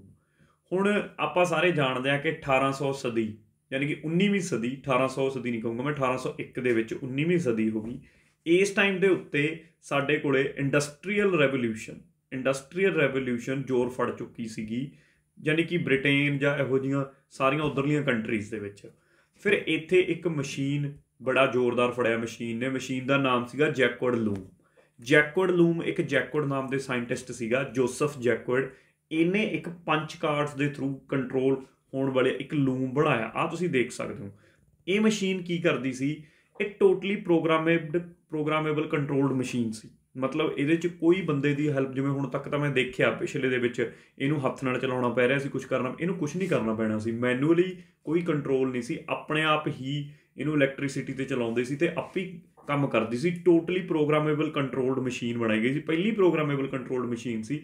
ਕਰਦੀ ਕੀ ਸੀਗੀ ਕਿ ਜਿਵੇਂ ਹੁਣ ਸਾਡੇ ਇੰਡੀਆ ਦੇ ਵਿੱਚੋਂ ਕਾਟਨ ਉਗਾਈ, ਐਕਸਪੋਰਟ ਕਰਕੇ ਬਾਹਰ ਲੈ ਗਏ, ਉੱਥੇ ਐਕਸਪੋਰਟ ਕਰਕੇ ਕਾਟਨ ਨੂੰ ਲੈ ਗਏ, ਕਾਟਨ ਨੂੰ ਇਹ ਮਸ਼ੀਨ ਦੇ ਥਰੂ ਪ੍ਰੋਸੈਸ ਕੀਤਾ, ਇਹਦੇ ਤੋਂ ਕੱਪੜਾ ਇਹਨੇ ਬੁਣ ਕੇ, ਜਿਵੇਂ ਆਪਣੇ ਪਿੰਡਾਂ ਦੇ ਵਿੱਚ ਪੁਰਾਣੇ ਆਪਣੇ ਬਜ਼ੁਰਗ ਹੈ ਨਾ, ਆਪਣੀਆਂ ਦਾਦੀਆਂ ਪੜਦਾਦੀਆਂ ਉਹ ਕੱਪੜੇ ਬੁਣਦੀਆਂ ਹੁੰਦੀਆਂ ਨੇ ਤਾਣਾ ਲਾ ਕੇ ਜਾਂ ਹੋਰ, ਉੱਦਾਂ ਦਾ ਸਿਸਟਮ ਸੀਗਾ। ਆਹ ਕੱਪੜਾ ਹੀ ਹੈ ਸਾਰਾ ਜਿਹੜਾ ਇਹਦੇ ਵਿੱਚ ਮਤਲਬ ਪਾ ਦਿੰਦੇ ਸੀਗੇ ਸਿੱਧੀ ਕਾਟਨ ਨੂੰ, ਅਤੇ ਇਹ ਬੁਣ ਕੇ ਐਵੇਂ ਕਰਕੇ ਕੱਢੀ ਜਾਂਦੀ ਸੀ। ਸਾਡੇ ਕੋਲ ਅੱਗੇ ਉਹੀ ਇੰਡਸਟਰੀਆਂ ਦੇ ਵਿੱਚ ਜਾ ਕੇ ਕੱਪੜੇ ਬਣ ਕੇ ਰੈਡੀਮੇਡ ਕੱਪੜੇ ਇੱਧਰ ਇੰਡੀਆ 'ਚ ਵੇਚਣ ਨੂੰ ਆ ਜਾਂਦੇ ਸੀ ਮਹਿੰਗੇ ਰੇਟ ਦੇ ਉੱਤੇ। ਤਾਂ ਇਹ ਪਹਿਲੀ ਮਸ਼ੀਨ ਜੈਕੁਆਰਡ ਲੂਮ ਉਦੋਂ ਬਹੁਤ ਮਸ਼ਹੂਰ ਹੋਈ ਸੀਗੀ ਇੰਡਸਟਰੀਅਲ ਰੈਵੋਲਿਊਸ਼ਨ ਦੇ ਦੌਰ ਦੇ ਵਿੱਚ, ਕਿਉਂਕਿ ਇਹਦੇ ਵਿੱਚ ਕੀ ਸੀਗਾ ਕਿ ਸਟੋਰਿੰਗ ਦਾ ਕੰਸੈਪਟ ਵੀ ਆਇਆ ਅਤੇ ਇਨਫੋਰਮੇਸ਼ਨ ਨੂੰ ਵਾਪਸ ਰਿਟਰੀਵ ਕਰਨ ਦਾ ਕੰਸੈਪਟ ਵੀ ਆਇਆ। ਮੇਨ ਤਾਂ ਇਹ ਸੀਗਾ ਕਿ ਪਹਿਲੀ ਮਸ਼ੀਨ ਸੀ ਜਿਹੜੀ ਕਿਸੇ ਪ੍ਰੋਗਰਾਮ ਦੇ ਥਰੂ ਕੰਟਰੋਲ ਕੀਤੀ ਗਈ ਸੀ, ਮੈਨੂਅਲੀ ਕੁਛ ਚਲਾਉਣ ਦੀ ਲੋੜ ਨਹੀਂ ਪਈ। ਤਾਂ ਯਾਦ ਰੱਖਿਓ ਕਾਟਨ ਵਿਵਿੰਗ ਪ੍ਰੋਸੈਸ ਜੈਕੁਆਰਡ ਲੂਮ, ਜਿਹਦਾ ਜੈਕੁਆਰਡ ਲੂਮ ਨੂੰ ਯਾਦ ਰੱਖਿਆ ਜਾ ਸਕਦਾ ਬੜੇ ਆਰਾਮ ਨਾਲ। ਤਾਂ ਉਦੋਂ ਬਾਅਦ ਇਹ ਮਸ਼ੀਨ ਆਉਂਦੀ ਹੈ 1800 ਦੇ ਦੌਰ ਦੇ ਵਿੱਚ। ਫਿਰ ਅੱਗੇ ਆ ਗਈ ਰੈਵੋਲੂਸ਼ਨ ਪੂਰੀ ਤਕੜੀ, ਜਿਹਨੂੰ ਆਪਾਂ ਫਾਦਰ ਆਫ ਕੰਪਿਊਟਰਸ ਕਹਿੰਦੇ ਹਾਂ, ਯਾਨੀ ਕਿ ਨਾਮ ਸੀਗਾ ਚਾਰਲਸ ਬੈਬੇਜ। 1822 ਦੇ ਅਰਾਊਂਡ ਚਾਰਲਸ ਬੈਬੇਜ ਇੱਕ ਡਿਫਰੈਂਸ ਇੰਜਨ ਬਣਾਉਂਦੇ ਨੇ। ਆਹ ਸੀਗਾ ਡਿਫਰੈਂਸ ਇੰਜਨ ਜਿਹੜਾ ਸਾਨੂੰ ਨਜ਼ਰ ਆ ਰਿਹਾ ਲੈਫਟ ਹੈਂਡ ਸਾਈਡ ਤੇ, ਜਿੱਤੇ ਮੈਂ ਟਿਕ ਕਰਿਆ। ਇਸ ਬੰਦੇ ਨੇ ਰੈਵੋਲੂਸ਼ਨ ਲਿਆ ਕੇ ਖੜੀ ਕੀਤੀ, ਮਤਲਬ ਰੈਵੋਲੂਸ਼ਨ ਲਿਆਂਦੀ ਪੂਰੀ ਕੰਪਿਊਟਰ ਦੇ ਆਪਣੇ ਜ਼ਮਾਨੇ ਦੇ ਵਿੱਚ। ਇਹਨੇ ਮਸ਼ੀਨ ਬਣਾਈ ਇਹ ਡਿਫਰੈਂਸ ਇੰਜਨ, ਮੈਥਮੈਟੀਕਲ ਫੰਕਸ਼ਨ ਸਾਰੇ ਸੋਲਵ ਕਰਦੀ ਸੀ, ਪੋਲੀਨੋਮੀਅਲ ਸੋਲਵ ਕਰਦੀ ਸੀ, ਡਿਫਰੈਂਸ਼ੀਅਲ ਇਕੁਏਸ਼ਨਸ ਸੋਲਵ ਕਰਦੀ ਸੀ। ਮਤਲਬ ਪਲੱਸ ਮਾਈਨਸ ਮਲਟੀਪਲੀਕੇਸ਼ਨ ਡਿਵੀਜ਼ਨ ਤਾਂ ਛੋਟੀਆਂ ਚੀਜ਼ਾਂ ਰਹਿ ਗਈਆਂ, ਇਹਨੇ ਤਾਂ ਪੋਲੀਨੋਮੀਅਲਸ, ਮੈਥਮੈਟਿਕ ਦੇ ਫੰਕਸ਼ਨਸ, ਡਿਫਰੈਂਸ਼ੀਅਲ ਇਕੁਏਸ਼ਨਸ ਤੱਕ ਸੋਲਵ ਹੋਣ ਲੱਗਦੀਆਂ ਇਸ ਮਸ਼ੀਨ ਦੇ ਨਾਲ। ਤਾਂ ਓਬਵੀਅਸਲੀ ਗੱਲ ਹੈ ਕਿ ਫਾਦਰ ਆਫ ਕੰਪਿਊਟਰ 'ਚ ਕਹਾਊਗਾ ਹੀ ਕਿ ਇਸ ਲੈਵਲ ਦੀ ਮਸ਼ੀਨ ਬਣਾ ਦੇਣਾ, ਠੀਕ ਹੈ। ਇਹਨੇ ਉਸ ਤੋਂ ਬਾਅਦ ਇਹ ਮਸ਼ੀਨ ਤਾਂ ਇਹਦੀ ਪੂਰੀ ਰਹੀ ਕਾਮਯਾਬ ਚਾਰਲਸ ਬੈਬੇਜ ਦੀ, ਜਿਹਨੂੰ ਨਾਮ ਦਿੱਤਾ ਸੀ ਇਹਨੇ ਡਿਫਰੈਂਸ ਇੰਜਨ। ਪੇਪਰ ਸਾਡੇ ਤੋਂ ਸਵਾਲ ਪੁੱਛਦਾ ਹੈ ਕਿ ਡਿਫਰੈਂਸ ਇੰਜਨ ਕਿਹਨੇ ਬਣਾਇਆ ਸੀਗਾ, ਤਾਂ ਮੈਨੂੰ ਲੱਗਦਾ ਹੁਣ ਇਹ 'ਚ ਆਨਸਰ ਦੇਣਾ ਕੋਈ ਬੜੀ ਵੱਡੀ ਗੱਲ ਰਹੀ ਨਹੀਂ ਕਿ ਚਾਰਲਸ ਬੈਬੇਜ ਨੇ ਇਹਨੂੰ ਬਣਾਇਆ। ਹੁਣ ਇੱਕ ਸਵਾਲ ਹੋਰ ਪੁੱਛਿਆ ਜਾਂਦਾ ਕਿ ਐਨਾਲਿਟੀਕਲ ਇੰਜਨ ਕਿਹਨੇ ਬਣਾਇਆ ਸੀ। 1833 ਦੇ ਵਿੱਚ ਇਹਨੇ ਆਪਣੀ ਇਸੇ ਮਸ਼ੀਨ ਦੇ ਵਿੱਚ ਥੋੜ੍ਹੇ ਸੁਧਾਰ ਕਰਕੇ ਇੱਕ ਨਵੀਂ ਮਸ਼ੀਨ ਬਣਾਉਣ ਦੀ ਕੋਸ਼ਿਸ਼ ਕੀਤੀ, ਜਿਹੜੀ ਮੈਨੂੰ ਰਾਈਟ ਹੈਂਡ ਸਾਈਡ 'ਤੇ ਨਜ਼ਰ ਆ ਰਹੀ ਹੈ। ਇਹਦਾ ਨਾਮ ਇਹਨੇ ਰੱਖਿਆ ਐਨਾਲਿਟੀਕਲ ਇੰਜਨ, ਠੀਕ ਹੈ। ਐਨਾਲਿਟੀਕਲ ਇੰਜਨ ਦੇ ਵਿੱਚ ਇਹਨੇ ਇਸ ਮਸ਼ੀਨ ਨੇ ਸਾਰੇ ਦੇ ਸਾਰੇ ਚਾਰੋਂ ਅਰਥਮੈਟਿਕ ਆਪਰੇਸ਼ਨਸ ਪਲੱਸ ਮਾਈਨਸ ਸਭ ਕੁਝ ਕਰਨਾ ਸੀਗਾ, ਠੀਕ ਹੈ। ਐਜ਼ ਵੈਲ ਐਜ਼ ਕੰਪੈਰੀਜ਼ਨ ਵੀ ਕੱਢ ਕੇ ਦੇਣਾ ਸੀ। ਇਹ 'ਚ ਕੰਸੈਪਟ ਕੀ ਸੀਗਾ ਇਸ ਮਸ਼ੀਨ ਦੇ ਵਿੱਚ, ਜੋ ਅੱਜ ਕੱਲ੍ਹ ਦੇ ਕੰਪਿਊਟਰਾਂ 'ਚ ਕੰਸੈਪਟ ਹੈ। ਇੱਕ ਪ੍ਰੋਸੈਸਰ ਹੋਊਗਾ, ਮੈਮਰੀ ਸੀ, ਇਨਪੁਟ ਆਊਟਪੁੱਟ ਡਿਵਾਈਸ ਸੀ, ਆਹ ਸਾਰੀਆਂ ਚੀਜ਼ਾਂ। ਮਤਲਬ ਅੱਜ ਕੱਲ੍ਹ ਕੰਪਿਊਟਰ 'ਚ ਇਹੀ ਤਾਂ ਹੁੰਦਾ, ਵਿਚਾਲੇ CPU ਆ, ਇਨਪੁਟ ਆਊਟਪੁੱਟ ਡਿਵਾਈਸ ਹੋਣਗੇ, ਠੀਕ ਹੈ, ਅਤੇ ਇੱਕ ਸਾਡੇ ਕੋਲ ਮੈਮਰੀ ਹੋਊਗੀ। ਆਹੀ ਚੀਜ਼ਾਂ ਦਾ ਮਿਲ ਕੇ ਕੰਪਿਊਟਰ ਦੇ ਕੰਪੋਨੈਂਟਸ, ਇਹੀ ਤਾਂ ਕੰਪੋਨੈਂਟਸ ਹੁੰਦੇ ਨੇ। ਇਹਦੇ ਵਿੱਚ ਪ੍ਰੋਸੈਸਰ ਲੱਗਿਆ ਹੋਊਗਾ CPU ਦੇ ਵਿੱਚ। ਆਹੀ ਕੰਸੈਪਟ ਦੇ ਉੱਤੇ ਇਹ ਪਹਿਲੀ ਵਾਰ ਲੈ ਕੇ ਆਇਆ। ਅਤੇ ਸਟੋਰਡ ਇਨਫੋਰਮੇਸ਼ਨ ਵੀ ਜਿਹੜੀ ਇਹਦੇ ਵਿੱਚ ਸਟੋਰ ਕੀਤੀ ਆ, ਉਹਨੂੰ ਵੀ ਮੋਡੀਫਾਈ ਕੀਤਾ ਜਾ ਸਕਦਾ। ਇਹ ਗੱਲ ਵੀ ਇਹਨੇ ਇਸ ਮਸ਼ੀਨ ਦੇ ਵਿੱਚ ਦੱਸੀ। ਬਟ ਇਸ਼ੂ ਕੀ ਸੀਗਾ ਕਿ ਜਦੋਂ ਨੂੰ ਇਸ ਮਸ਼ੀਨ ਨੂੰ ਫੁੱਲੀ ਡਿਵੈਲਪ ਕਰ ਪਾਉਂਦਾ, ਕੰਸੈਪਟ ਤਾਂ ਸਾਰਾ ਦੇ ਗਿਆ ਕਿ ਮਸ਼ੀਨ ਐਵੇਂ ਕੰਮ ਕਰੂਗੀ, ਆਹ ਕਰੂਗੀ, ਉਹ ਕਰੂਗੀ, ਪਰ ਜਦੋਂ ਨੂੰ ਉਹ ਫੁੱਲੀ ਇਹਨੂੰ ਡਿਵੈਲਪ ਕਰ ਪਾਉਂਦਾ, ਉਹ ਤੋਂ ਪਹਿਲਾਂ ਵਿਚਾਰਾ ਚੱਲ ਵਸਿਆ, ਠੀਕ ਹੈ। ਜੇ ਉਸ ਤੋਂ ਪਹਿਲਾਂ ਚੱਲ ਵਸਿਆ ਤਾਂ ਫਿਰ ਪਰ ਕੰਸੈਪਟ ਜ਼ਰੂਰ ਦੇ ਗਿਆ ਇਸ ਚੀਜ਼ ਦਾ। ਤਾਂ ਇਸ ਕਰਕੇ ਐਕਚੁਅਲੀ ਇਹ ਮਸ਼ੀਨ ਇਹ ਪੂਰੀ ਨਹੀਂ ਕਰ ਪਾਇਆ ਜਿਹੜੀ ਸਾਡੇ ਕੋਲ ਐਨਾਲਿਟੀਕਲ ਇੰਜਨ ਵਾਲੀ ਮਸ਼ੀਨ ਇਹਦੀ ਸੀਗੀ, ਪਰ ਇਹ ਮੋਰ ਦੈਨ 70 to 80% ਬਣਾ ਗਿਆ, ਸਾਰਾ ਕੰਸੈਪਟ ਕਲੀਅਰ ਕਰ ਗਿਆ, ਠੀਕ ਹੈ। ਤਾਂ ਕਰਕੇ ਇਹਨੇ ਬਣਾਈ ਨਹੀਂ ਇਹ ਮਸ਼ੀਨ, ਪਰ ਐਨਾਲਿਟੀਕਲ ਇੰਜਨ ਇਹਦਾ ਹੀ ਵੱਜਦਾ ਵੀ ਐਨਾਲਿਟੀਕਲ ਇੰਜਨ ਚਾਰਲਸ ਬੈਬੇਜ ਦਾ ਹੀ ਸੀਗਾ। ਅਤੇ ਕੁਐਸਚਨ ਜੇ ਪੇਪਰ 'ਚ ਆਉਂਦਾ ਸਾਨੂੰ ਤਾਂ ਆਪਸ਼ਨ ਅਸੀਂ ਇਹੀ ਲਾਉਣੀ ਹੈ ਕਿ ਚਾਰਲਸ ਬੈਬੇਜ ਨੇ ਹੀ ਐਨਾਲਿਟੀਕਲ ਇੰਜਨ ਬਣਾਇਆ ਸੀਗਾ। ਇਹਨੂੰ ਇਹਦੇ ਬੇਸ ਰੱਖ ਕੇ, ਮਤਲਬ ਇਹਦੇ ਕੰਸੈਪਟ ਨੂੰ ਯੂਜ਼ ਕਰਕੇ ਅੱਗੇ ਸਲਾਈਡਾਂ 'ਚ ਆਉਣਗੇ ਹੋਰ ਬੰਦੇ ਜਿਨ੍ਹਾਂ ਨੇ ਇਹਦੇ ਕੰਸੈਪਟ ਤੋਂ ਅੱਗੇ ਨਵੀਆਂ ਮਸ਼ੀਨਾਂ ਬਣਾਈਆਂ। ਉਹਦਾ ਬੇਸ ਕੀ ਸੀ? ਆਹੀ ਚਾਰਲਸ ਬੈਬੇਜ ਦੀ ਐਨਾਲਿਟੀਕਲ ਇੰਜਨ। ਪਰ ਫਿਰ ਤੁਸੀਂ ਇਹ ਨਹੀਂ ਕਹੋਗੇ ਕਿ ਉਹ ਐਨਾਲਿਟੀਕਲ ਇੰਜਨ ਆ, ਉਹਨਾਂ ਨੇ ਨਾਮ ਵੀ ਵੱਖਰੇ ਦਿੱਤੇ ਉਹਨਾਂ ਨੂੰ, ਅਤੇ ਉਹਨਾਂ ਨੇ ਇਹਦੇ ਵਿੱਚ ਮੋਡੀਫਿਕੇਸ਼ਨਾਂ ਵੀ ਕੀਤੀਆਂ। ਤਾਂ ਮੋਟੀ ਗੱਲ ਮੈਂ ਉਮੀਦ ਕਰਦਾ ਤੁਹਾਨੂੰ ਸਮਝ ਆ ਗਈ ਹੋਊ। ਇਹੀ ਸਾਰਾ ਕੁਝ ਕਰਨ ਵਾਸਤੇ ਚਾਰਲਸ ਬੈਬੇਜ ਨੂੰ ਕਿਹਾ ਜਾਂਦਾ ਫਾਦਰ ਆਫ ਕੰਪਿਊਟਰ, ਕੰਪਿਊਟਰ ਦੇ ਫਾਦਰ ਮੰਨਿਆ ਜਾਂਦਾ। ਇੱਕ ਸਵਾਲ ਹੋਰ ਆਉਂਦਾ ਹੁੰਦਾ ਕਿ ਫਾਦਰ ਆਫ ਮਾਡਰਨ ਕੰਪਿਊਟਰ ਕਿਹਨੂੰ ਕਹਿੰਦੇ ਨੇ, ਦੋਨਾਂ 'ਚ ਕਨਫਿਊਜ਼ ਨਾ ਹੋ ਜਾਓ। ਫਾਦਰ ਆਫ ਕੰਪਿਊਟਰ ਤਾਂ ਚਾਰਲਸ ਬੈਬੇਜ ਨੂੰ ਬੋਲਿਆ ਜਾਂਦਾ, ਫਾਦਰ ਆਫ ਮਾਡਰਨ ਕੰਪਿਊਟਰ ਜਿਹੜੇ ਅੱਜ ਕੱਲ੍ਹ ਦੇ ਕੰਪਿਊਟਰ ਨੇ ਉਹਨੂੰ ਐਲਨ ਟਿਊਰਿੰਗ ਨੂੰ ਕਿਹਾ ਜਾਂਦਾ। ਇਹ ਤਾਂ 19ਵੀਂ ਸਦੀ ਦਾ ਬੰਦਾ ਸੀਗਾ, ਇਹ 20ਵੀਂ ਸਦੀ ਦਾ ਬੰਦਾ ਸੀਗਾ, ਯਾਨੀ ਕਿ 1900 ਤੋਂ ਬਾਅਦ ਹੋਇਆ। 1900 ਤੋਂ ਬਾਅਦ ਇਹਨੇ ਬੜੀ ਡਿਵੈਲਪਮੈਂਟ ਕੀਤੀ ਹੈ ਕੰਪਿਊਟਰ 'ਚ, ਐਲਨ ਟਿਊਰਿੰਗ। ਇਸ ਕਰਕੇ ਇਹਨਾਂ ਨੂੰ ਕਿਹਾ ਜਾਂਦਾ ਫਾਦਰ ਆਫ ਮਾਡਰਨ ਕੰਪਿਊਟਰਸ। ਇੱਕ ਸਵਾਲ ਹੋਰ ਪੇਪਰ ਪੁੱਛਦਾ ਹੁੰਦਾ ਸਾਡੇ ਤੋਂ ਕਿ ਪਹਿਲੀ ਪ੍ਰੋਗਰਾਮਰ ਕਿਹਨੂੰ ਮੰਨਿਆ ਜਾਂਦਾ ਵੀ ਇਹਦੇ ਵਿੱਚ ਜਿਹਨੇ ਐਨਾਲਿਟੀਕਲ ਇੰਜਨ 'ਤੇ ਕੰਮ ਕੀਤਾ ਹੋਵੇ ਸਪੈਸ਼ਲੀ, ਜਾਂ ਪ੍ਰੋਗਰਾਮਰ ਕਹਿ ਲਓ ਤੁਸੀਂ ਕਿ ਸਾਡੀ ਵਰਲਡ ਦੀ ਪਹਿਲੀ ਪ੍ਰੋਗਰਾਮਰ ਕਿਹਨੂੰ ਮੰਨਿਆ ਜਾਂਦਾ, ਤਾਂ ਉਹਦਾ ਨਾਮ ਸੀਗਾ ਲੇਡੀ ਐਡਾ ਲਵਲੇਸ। ਲੇਡੀ ਐਡਾ ਲਵਲੇਸ ਨੂੰ ਵੈਸੇ ਯਾਦ ਕੀਤਾ ਜਾਂਦਾ। ਜੇ ਤੁਸੀਂ ਵੈਸੇ ਨਾਮ ਯਾਦ ਕਰਾਉਣ ਵਾਸਤੇ ਤੁਹਾਨੂੰ ਮੈਂ ਇੱਕ ਛੋਟੀ ਜਿਹੀ ਸਟੋਰੀ ਸੁਣਾ ਦੇਣਾ ਜਿਹਨੂੰ ਰਿਲੇਟ ਕਰਕੇ ਇਹਦਾ ਨਾਮ ਯਾਦ ਰੱਖਿਆ ਜਾ ਸਕਦਾ। ਐਕਚੁਅਲ ਦੇ ਵਿੱਚ ਮੰਨਿਆ ਜਾਂਦਾ, ਆਪਾਂ ਨੂੰ ਪਤਾ ਕਿ 1939 ਤੋਂ ਲੈ ਕੇ 45 ਤੱਕ ਆਪਣੇ ਕੋਲੇ ਸੈਕਿੰਡ ਵਰਲਡ ਵਾਰ ਰਹੀ, ਹੈ ਨਾ। ਇਸ ਟਾਈਮ ਦੇ ਵਿੱਚ ਹਿਟਲਰ ਸੀ ਜਿਹੜਾ ਜਰਮਨ ਦਾ, ਹਿਟਲਰ ਇੱਕ ਪਾਸੇ ਜਰਮਨ ਸੀ ਅਤੇ ਦੂਜੇ ਪਾਸੇ UK ਸੀ, UK ਦੇ ਅਲਾਈਜ਼ ਬਾਕੀ ਸਾਰੇ, ਠੀਕ ਹੈ, USA ਵਰਗੇ ਹੋਰ। ਹੁਣ ਹਿਟਲਰ ਜਿੰਨੇ ਵੀ ਕਮਿਊਨੀਕੇਸ਼ਨ ਕਰਦਾ ਸੀਗਾ ਸਾਰੀ, ਯਾਨੀ ਕਿ ਬੜੇ ਕੋਡਸ ਦੇ ਥਰੂ ਕਰਦਾ ਸੀ, ਕੋਡਸ ਦੇ ਥਰੂ ਸਾਰੀ ਕਮਿਊਨੀਕੇਸ਼ਨ ਹੋਣੀ। ਹੁਣ ਉਹ ਮੈਸੇਜ ਐਨਕ੍ਰਿਪਟ ਹੋਇਆ ਹੁੰਦਾ ਸੀਗਾ, ਉਹਨਾਂ ਦਾ ਪੂਰਾ ਐਨਕ੍ਰਿਪਟ ਹੋਇਆ, ਉਹ 'ਤੇ ਕੋਡਿੰਗ ਲੱਗੀ ਹੁੰਦੀ ਸੀ ਮੈਸੇਜ ਦੇ ਉੱਤੇ ਕਿਸੇ ਤਰੀਕੇ ਦੀ। ਉਹਨੂੰ ਪਹਿਲਾਂ ਡਿਕੋਡ ਕਰਨਾ ਪੈਂਦਾ ਸੀ ਤਾਂ ਹੀ ਤੁਸੀਂ ਪੜ੍ਹ ਸਕਦੇ ਸੀ ਵੀ ਕੀ ਮੈਸੇਜ ਹਿਟਲਰ ਨੇ ਭੇਜਿਆ। ਤਾਂ ਕਿ ਹੁੰਦਾ ਹੀ ਹੈ ਕਿ ਦੂਜੇ ਦੇਸ਼ ਦੀ ਹਮੇਸ਼ਾ ਆਰਮੀ ਇੱਕ ਦੇਸ਼ ਦੀ ਕਿਸੇ ਦੀ ਵੀ ਆਪਸ ਦੇ ਵਿੱਚ ਜਿਹੜੀ ਉਹਨਾਂ ਦੀਆਂ ਯੂਨਿਟਾਂ ਗੱਲ ਕਰਦੀਆਂ ਨੇ ਉਹ ਕੋਡਿੰਗ ਥਰੂ ਹੀ ਕਰਦੀਆਂ ਨੇ, ਅਤੇ ਦੂਜੇ ਦੇਸ਼ ਜਿਹੜੇ ਵੀ ਦੁਸ਼ਮਣ ਦੇਸ਼ ਹੋਣਗੇ ਉਹਨੂੰ ਡਿਕੋਡ ਕਰਨ ਦੀ ਕੋਸ਼ਿਸ਼ ਕਰਦੇ ਨੇ। ਅਤੇ ਯੂਕੇ ਨੇ ਇਸ ਲੇਡੀ ਦਾ ਸਹਾਰਾ ਲਿਆ ਸੀ ਅਤੇ ਇਹਨੇ ਯੂਕੇ ਦੀ ਬੜੀ ਹੈਲਪ ਕਰੀ ਸੀਗੀ ਹਿਟਲਰ ਦੇ ਉਹਨਾਂ ਮੈਸੇਜਿਸ ਨੂੰ ਡਿਕੋਡ ਕਰਨ ਦੇ ਵਿੱਚ। ਤਾਂ ਸੈਕਿੰਡ ਵਰਲਡ ਵਾਰ ਦੇ ਵਿੱਚ ਵੀ ਇਹਦਾ ਕਾਫੀ ਤਕੜਾ ਰੋਲ ਸੀ ਇਸ ਲੇਡੀ ਦਾ। ਤਾਂ ਉਸ ਐਂਗਲ ਨਾਲ ਤੁਸੀਂ ਯਾਦ ਰੱਖ ਸਕਦੇ ਹੋ ਲੇਡੀ ਐਡਾ ਲੋਵਲੇਸ, ਠੀਕ ਹੈ, ਜਿਹਨੂੰ ਕਿ ਪਹਿਲੀ ਪ੍ਰੋਗਰਾਮਰ ਮੰਨਿਆ ਜਾਂਦਾ। ਲਓ ਜੀ ਅੱਗੇ ਚੱਲਦੇ ਹਾਂ। ਅੱਗੇ ਸਾਡੇ ਕੋਲੇ ਆ ਗਿਆ ਮਾਰਕ 1। ਹੁਣ ਇਹਦੀ ਗੱਲ ਕਰਦਾ ਸੀ ਮੈਂ ਇਸ ਮਸ਼ੀਨ ਦੀ। 1944 ਦੇ ਵਿੱਚ ਜਾ ਕੇ ਪ੍ਰੋਫੈਸਰ ਹਾਵਰਡ ਏਕਨ ਕਿਹਦੇ ਨਾਲ ਕੋਲੈਬੋਰੇਟ ਹੋ ਕੇ, IBM ਦੇ ਨਾਲ। IBM ਬੜੀ ਤਕੜੀ ਕੰਪਿਊਟਰ ਦੇ ਮਾਮਲੇ ਦੇ ਵਿੱਚ IBM ਬਹੁਤ ਪੁਰਾਣੀ ਕੰਪਨੀ ਆ, ਹੈ ਨਾ, ਠੀਕ ਹੈ, ਜਿਹਨੇ ਕੰਪਿਊਟਰ ਡਿਵੈਲਪ ਕੀਤੇ ਨੇ। ਇਹਦੇ ਨਾਲ ਇਹਦੀ ਕੋਲੈਬੋਰੇਸ਼ਨ ਦੇ ਵਿੱਚ ਇਸ ਪ੍ਰੋਫੈਸਰ ਨੇ ਇੱਕ ਮਸ਼ੀਨ ਬਣਾਈ। ਮਸ਼ੀਨ ਦਾ ਨਾਮ ਰੱਖਿਆ ਮਾਰਕ 1। ਹੇਠਾਂ ਤੁਸੀਂ ਦੇਖ ਸਕਦੇ ਹੋ। ਉਦੋਂ ਹੁੰਦੀਆਂ ਹੀ ਏਡੀਆਂ ਮਸ਼ੀਨਾਂ ਸੀ ਜਿਹੜੀਆਂ ਚਾਰਲਸ ਬੈਬੇਜ ਨੇ ਵੀ ਬਣਾਇਆ ਸੀ। ਕਮਰੇ 'ਚ ਏਡੇ ਕੰਪਿਊਟਰ ਹੁੰਦੇ ਸੀਗੇ। ਐਵੋਲਿਊਸ਼ਨ ਜਦੋਂ ਪੜ੍ਹੀ ਹੁਣ ਆਪਾਂ ਆਉਣ ਵਾਲੀਆਂ ਸਲਾਈਡਾਂ 'ਚ ਆਪਾਂ ਨੂੰ ਪਤਾ ਲੱਗੂਗਾ ਕਿ ਕਿੱਡੇ ਹੈਵੀ, ਕਿੰਨੀ ਹੀਟ ਛੱਡਦੇ ਹੁੰਦੇ ਸੀਗੇ। ਬੁਰਾ ਹਾਲ ਸੀ ਉਹਨਾਂ ਕੰਪਿਊਟਰਾਂ ਦਾ, ਠੀਕ ਹੈ। ਬੁਰਾ ਹਾਲ ਐਵੇਂ ਸੀਗਾ ਕਿ ਮਤਲਬ ਉਹਨਾਂ ਨੂੰ ਕੈਰੀ ਕਰਨਾ ਕੋਈ ਸੌਖਾ ਥੋੜ੍ਹੀ ਨਾ ਸੀ। ਉਹ ਨਾ ਫਿਰ ਉਹ ਕਮਰਸ਼ੀਅਲ ਲੈਵਲ 'ਤੇ ਕਿੱਥੇ ਅਵੇਲੇਬਲ ਹੋ ਸਕਦੀਆਂ ਸੀ ਏਡੀਆਂ ਚੀਜ਼ਾਂ, ਉਹਨੂੰ ਚੱਕ ਕੇ ਕਿੱਥੇ ਤੁਰੇ ਫਿਰਨਾ ਸੀ ਤੁਸੀਂ ਨੇ। ਤਾਂ ਮਤਲਬ ਇੱਦਾਂ ਦੀ ਮਸ਼ੀਨ ਇਹਨੇ ਬਣਾਈ ਜਿਹੜੀ ਕਿ ਮਲਟੀਪਲਾਈ ਕਰ ਸਕਦੀ ਸੀਗੀ 2 10 ਡਿਜਿਟ ਨੰਬਰਸ ਇਨ 5 ਸੈਕਿੰਡ। 10 ਡਿਜਿਟ ਦੇ ਨੰਬਰਾਂ ਨੂੰ ਵੀ 5 ਸੈਕਿੰਡ 'ਚ ਮਲਟੀਪਲਾਈ ਕਰਕੇ ਦੇ ਦਿੰਦੀ ਸੀ। ਅਤੇ ਇਸ ਮਸ਼ੀਨ ਦਾ ਜਿਹੜਾ ਬੇਸ ਸੀਗਾ ਉਹ ਪੂਰਾ ਕੰਸੈਪਟ ਉਹਨੇ ਚਾਰਲਸ ਬੈਬੇਜ ਦੀ ਐਨਾਲੀਟੀਕਲ ਇੰਜਨ ਵਾਲਾ ਚੱਕਿਆ, ਠੀਕ ਹੈ। ਤਾਂ ਐਨਾਲੀਟੀਕਲ ਇੰਜਨ ਵਾਲਾ ਪੂਰਾ ਕੰਸੈਪਟ ਚੱਕ ਕੇ ਇਹਨੇ ਮਾਰਕ 1 ਮਸ਼ੀਨ ਬਣਾਈ। ਇਹ ਬਣੀ ਕਦੋਂ ਆ ਕੇ 1944 ਦੇ ਦੌਰ ਦੇ ਵਿੱਚ। ਉਮੀਦ ਹੈ ਕਲੀਅਰ ਹੋ ਗਈ ਉਹ ਗੱਲ। ਅੱਗੇ ਚੱਲਦੇ ਹਾਂ। ਅੱਗੇ ਆਉਂਦਾ ਵੌਨ ਨਿਊਮਨ ਦਾ ਮਾਡਲ। ਵੌਨ ਨਿਊਮਨ ਦਾ ਮਾਡਲ ਬੜਾ ਇੰਪੋਰਟੈਂਟ ਮੰਨਿਆ ਜਾਂਦਾ। ਹੁਣ ਵੌਨ ਨਿਊਮਨ ਦੇ ਮਾਡਲ ਦੇ ਵਿੱਚ ਕੀ ਖਾਸੀਅਤ ਆ, ਹੁਣ ਇਹਨੂੰ ਵੌਨ ਨਿਊਮਨ ਦੇ ਮਾਡਲ ਦੇ ਵਿੱਚ ਇਹੋ ਜਿਹੀ ਕੀ ਖਾਸੀਅਤ ਸੀ। 1945 ਦੇ ਵਿੱਚ 1942 ਦੇ ਵਿੱਚ ਬੰਦੇ ਦਾ ਨਾਮ ਸੀਗਾ ਡਾਕਟਰ ਜੌਨ ਵੌਨ ਨਿਊਮਨ।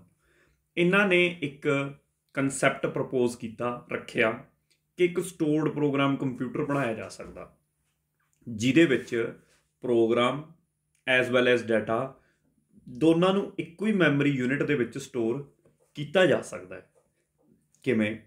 ਦੇਖੋ, ਪਹਿਲਾਂ ਤਾਂ ਪ੍ਰੋਗਰਾਮ ਜਾਂ ਫਿਰ ਤੁਸੀਂ ਕਹ ਲਓ ਕੋਡ ਅਤੇ ਡਾਟਾ ਦੋਨਾਂ ਦੇ ਵਿੱਚ ਫ਼ਰਕ ਕੀ ਹੁੰਦਾ। ਦੇਖੋ, ਇੱਕ ਤਾਂ ਸਾਡੇ ਕੋਲ ਹੁੰਦਾ ਡਾਟਾ, ਇੱਕ ਹੁੰਦੀ ਹੈ ਇੰਸਟਰਕਸ਼ਨ। ਜਿਵੇਂ ਇੱਕ ਨਾ ਅਸੈਂਬਲੀ ਲੈਂਗੁਏਜ ਹੁੰਦੀ ਹੈ। ਅਸੈਂਬਲੀ ਲੈਂਗੁਏਜ ਸਮਝਿਓ ਜਰਾ ਧਿਆਨ ਨਾਲ। ਅਸੈਂਬਲੀ ਲੈਂਗੁਏਜ ਕੀ ਸੀ? ਹੁਣ ਤਾਂ ਸਾਡੇ ਕੋਲ C++ ਇਹੋ ਜਿਹੀਆਂ ਲੈਂਗੁਏਜਸ ਆ ਗਈਆਂ। ਜਦੋਂ ਇਹ ਹੈ ਨਹੀਂ ਸੀ ਉਦੋਂ ਕੀ ਹੁੰਦਾ ਸੀਗਾ ਕਿ ਹਰ ਮਾਈਕਰੋ ਪ੍ਰੋਸੈਸਰ ਦੀ ਆਪਣੀ ਇੱਕ ਲੈਂਗੁਏਜ ਹੁੰਦੀ ਸੀ। ਜਿਵੇਂ ਮੈਂ ਕਹਿੰਦਾ ਕਿ ਸਭ ਤੋਂ ਪਹਿਲਾ ਪ੍ਰੋਸੈਸਰ ਬਣਿਆ ਜਿਹਦਾ ਨਾਮ ਸੀਗਾ 4004, 4 ਬਿੱਟ ਦਾ ਪ੍ਰੋਸੈਸਰ ਸੀ। ਇਹਦੀ ਆਪਣੀ ਇੱਕ ਅਸੈਂਬਲੀ ਲੈਂਗੁਏਜ ਸੀ।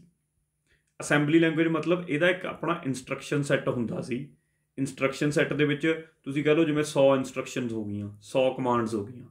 ਉਹ 100 ਕਮਾਂਡਸ ਦੇ ਉੱਤੇ ਹੀ ਇਹ ਪੂਰੇ ਦਾ ਪੂਰਾ ਪ੍ਰੋਸੈਸਰ ਕੰਮ ਕਰਦਾ ਸੀ। ਤੁਸੀਂ ਜੇ ਇਹਦੀ ਕੋਡਿੰਗ ਪ੍ਰੋਗਰਾਮਿੰਗ ਲਿਖਣੀ ਸੀ, ਮਤਲਬ ਇਹਨੂੰ ਕਿਸੇ ਐਪਲੀਕੇਸ਼ਨ 'ਚ ਵਰਤਣਾ ਕੋਈ ਕੰਮ ਕਰਨ ਵਾਸਤੇ, ਇਹਦੀ ਪ੍ਰੋਗਰਾਮਿੰਗ ਕਰਨੀ ਹੈ, ਤਾਂ ਇਹਦੀ ਪ੍ਰੋਗਰਾਮਿੰਗ ਤੁਸੀਂ 100 ਇੰਸਟਰਕਸ਼ਨ ਦੇ ਥਰੂ ਹੀ ਕਰ ਸਕਦੇ ਸੀ।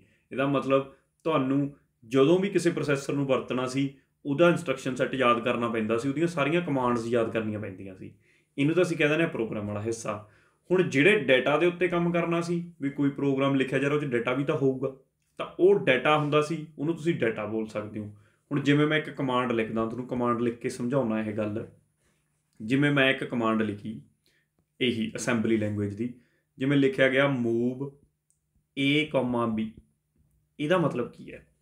ਮੂਵ ਮੇਰੇ ਕੋਲ ਇੱਕ ਕਮਾਂਡ ਹੈ ਜਿਹਨੂੰ ਮੈਂ ਇੰਸਟਰਕਸ਼ਨ ਕਹਿੰਦਾ ਨਾ, ਠੀਕ ਹੈ। ਕੀ ਬੋਲਦਾ ਨਾ ਜੀ? ਇੰਸਟਰਕਸ਼ਨ। ਹੋਰ ਇਹਦਾ ਨਾਮ ਕੀ ਹੁੰਦਾ?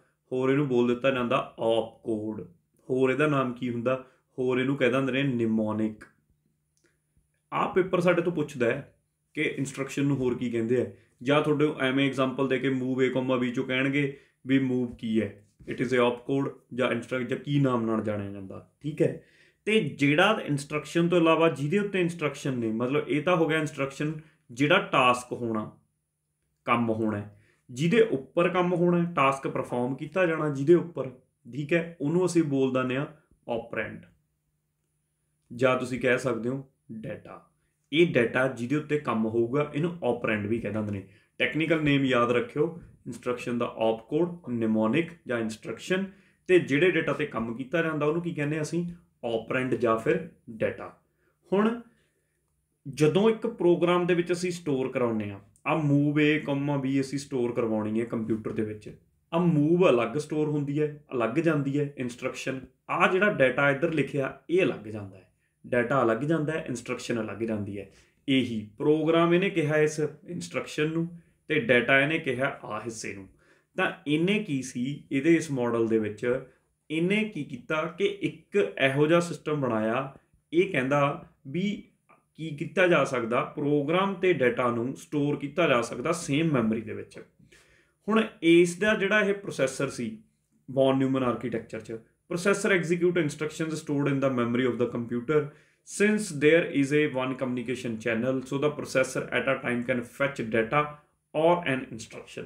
ਦੇਖੋ ਇਹ ਤਾਂ ਇਹਦਾ ਕੰਮ ਸੀਗਾ ਵਧੀਆ ਕਿ ਇੱਕ ਮੈਮਰੀ ਹੈ, ਕੰਪਿਊਟਰ ਦੀ ਹੀ ਮੈਮਰੀ ਹੈ, ਇਹਦੇ ਵਿੱਚ ਹੀ ਪ੍ਰੋਗਰਾਮ ਸਟੋਰ ਹੋਣ ਲੱਗਾ, ਇਹਨੇ ਇਹਦੇ ਵਿੱਚ ਹੀ ਡਾਟਾ ਸਟੋਰ ਹੋਣ ਲੱਗਾ। ਪਰ ਹੁਣ ਪ੍ਰੋਸੈਸਰ ਕੰਮ ਕਿਵੇਂ ਕਰਦਾ ਹੈ, ਮਾਈਕਰੋ ਪ੍ਰੋਸੈਸਰ ਜਾਂ ਸਾਡਾ ਕੰਪਿਊਟਰ, ਜਦੋਂ ਉਹਨੇ ਕੋਈ ਵੀ ਚੀਜ਼ ਪ੍ਰੋਸੈਸ ਕਰਨੀ ਹੈ, ਕਿਸੇ ਵੀ ਚੀਜ਼ ਨੂੰ ਐਗਜ਼ੀਕਿਊਟ ਕਰਨਾ ਹੈ, ਚਲਾਉਣਾ ਹੈ ਉਹਨੇ, ਉਹ ਪਹਿਲਾਂ ਆਪਣੀ ਉਹਨੂੰ ਰੈਮ ਮੈਮਰੀ 'ਚ ਲੈ ਕੇ ਆਉਂਦਾ ਹੈ। ਇਸੇ ਕਰਕੇ ਤਾਂ ਜਦੋਂ ਅਸੀਂ ਕੰਪਿਊਟਰ ਖਰੀਦਣ ਜਾਂਦੇ ਹਾਂ ਸਭ ਤੋਂ ਪਹਿਲਾਂ ਡਿਮਾਂਡ ਕੀ ਹੁੰਦੀ ਹੈ ਕਿ ਇਹਦੀ ਰੈਮ ਕਿੰਨੀ ਹੈ ਜੀ, 4 GB ਹੈਗੀ ਹੈ, 3 GB ਹੈਗੀ ਹੈ, ਕਿਉਂਕਿ ਜਿੰਨਾ ਵੱਡਾ ਸਾਈਜ਼ ਹੋਊਗਾ ਉਨੀ ਹੀ ਕੰਪਿਊਟਰ ਦੀ ਪ੍ਰੋਸੈਸਿੰਗ ਸਪੀਡ ਵੱਧ ਹੋਊਗੀ, ਕਿਉਂਕਿ ਜਿਹੜਾ ਵੀ ਪ੍ਰੋਗਰਾਮ ਜਾਂ ਡਾਟਾ ਆਊਗਾ ਪਹਿਲਾਂ ਰੈਮ 'ਚ ਆਊ, ਕੰਪਿਊਟਰ ਨੇ ਰੈਮ 'ਚ ਆਈ ਚੀਜ਼ ਨੂੰ ਹੀ ਐਗਜ਼ੀਕਿਊਟ ਕਰਕੇ ਦੇਣਾ। ਇਹ ਕੰਪਿਊਟਰ ਦੀ ਇੱਕ ਪੋਲਿਸੀ ਹੈ ਪ੍ਰੋਸੈਸਰ ਦੀ, ਸਿੰਪਲ।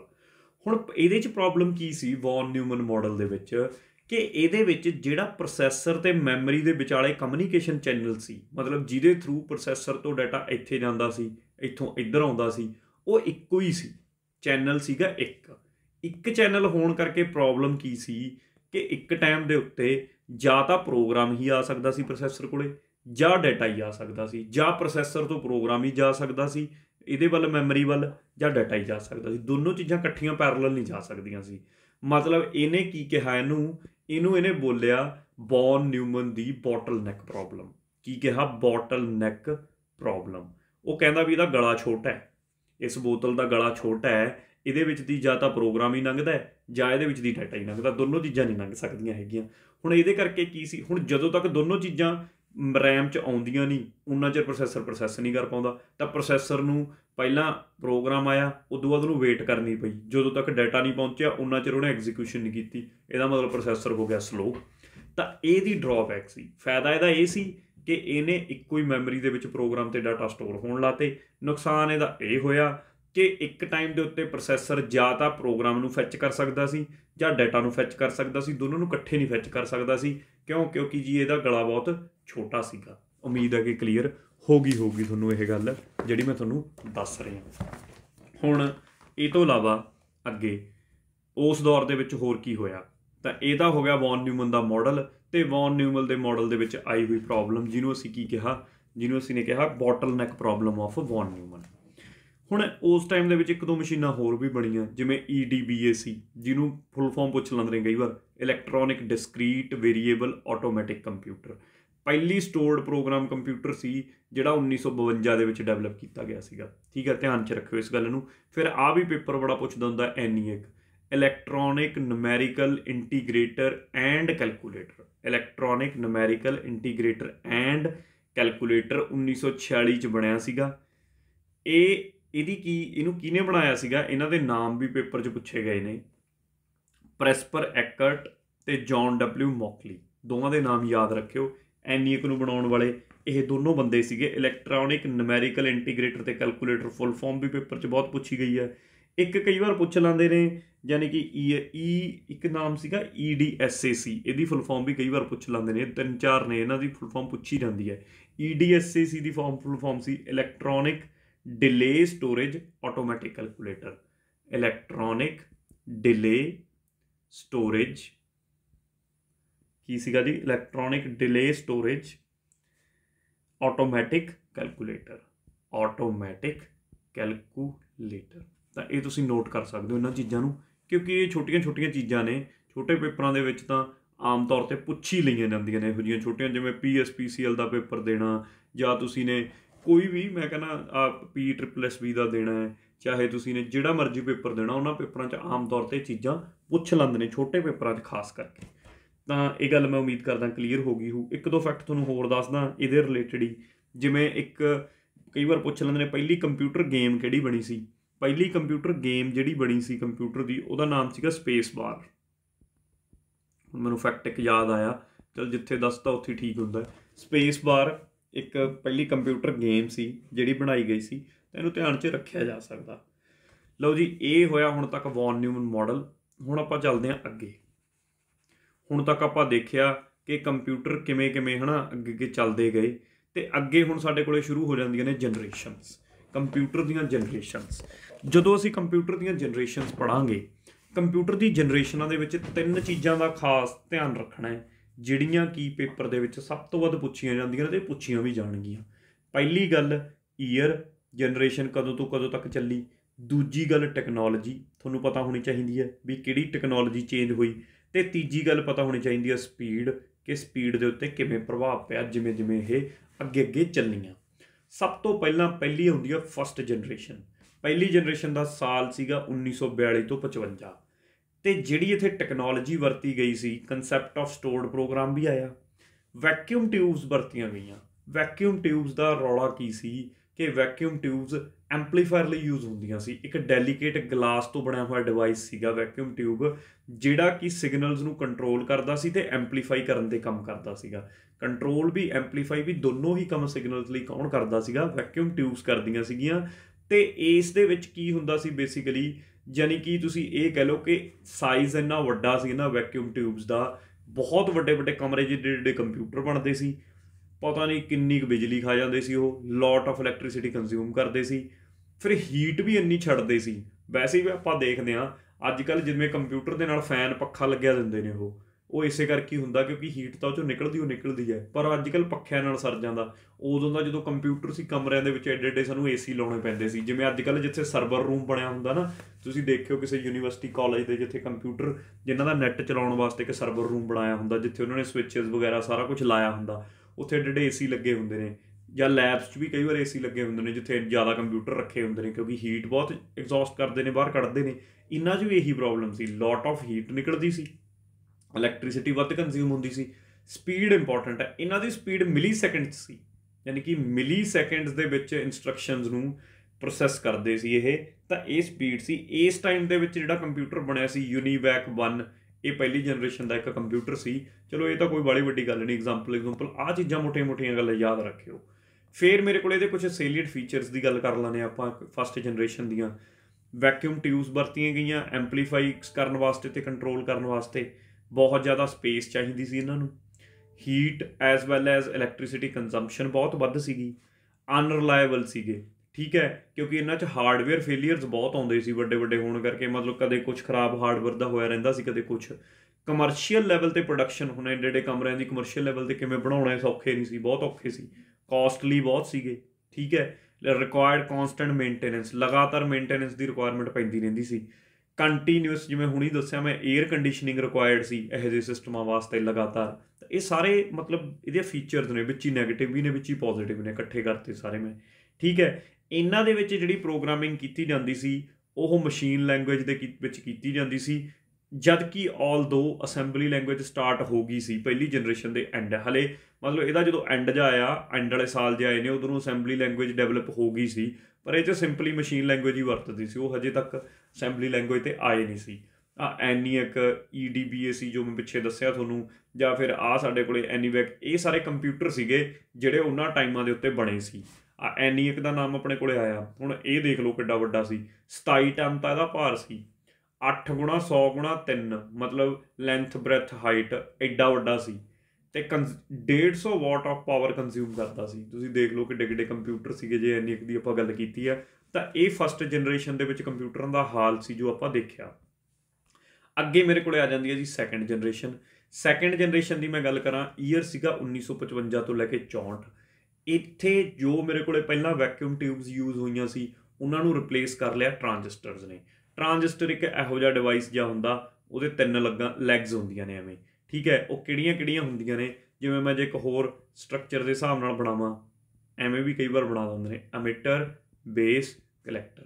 ਕੀ ਹੁੰਦਾ ਜੀ, ਪਹਿਲੇ ਟਰਮੀਨਲ ਨੂੰ ਕਹਿ ਦਿੰਦੇ ਨੇ ਅਮਿਟਰ, ਦੂਜੇ ਟਰਮੀਨਲ ਨੂੰ ਕਹਿ ਦਿੰਦੇ ਨੇ ਬੇਸ, ਤੀਜੇ ਨੂੰ ਬੋਲ ਦਿੰਦੇ ਨੇ ਕਲੈਕਟਰ।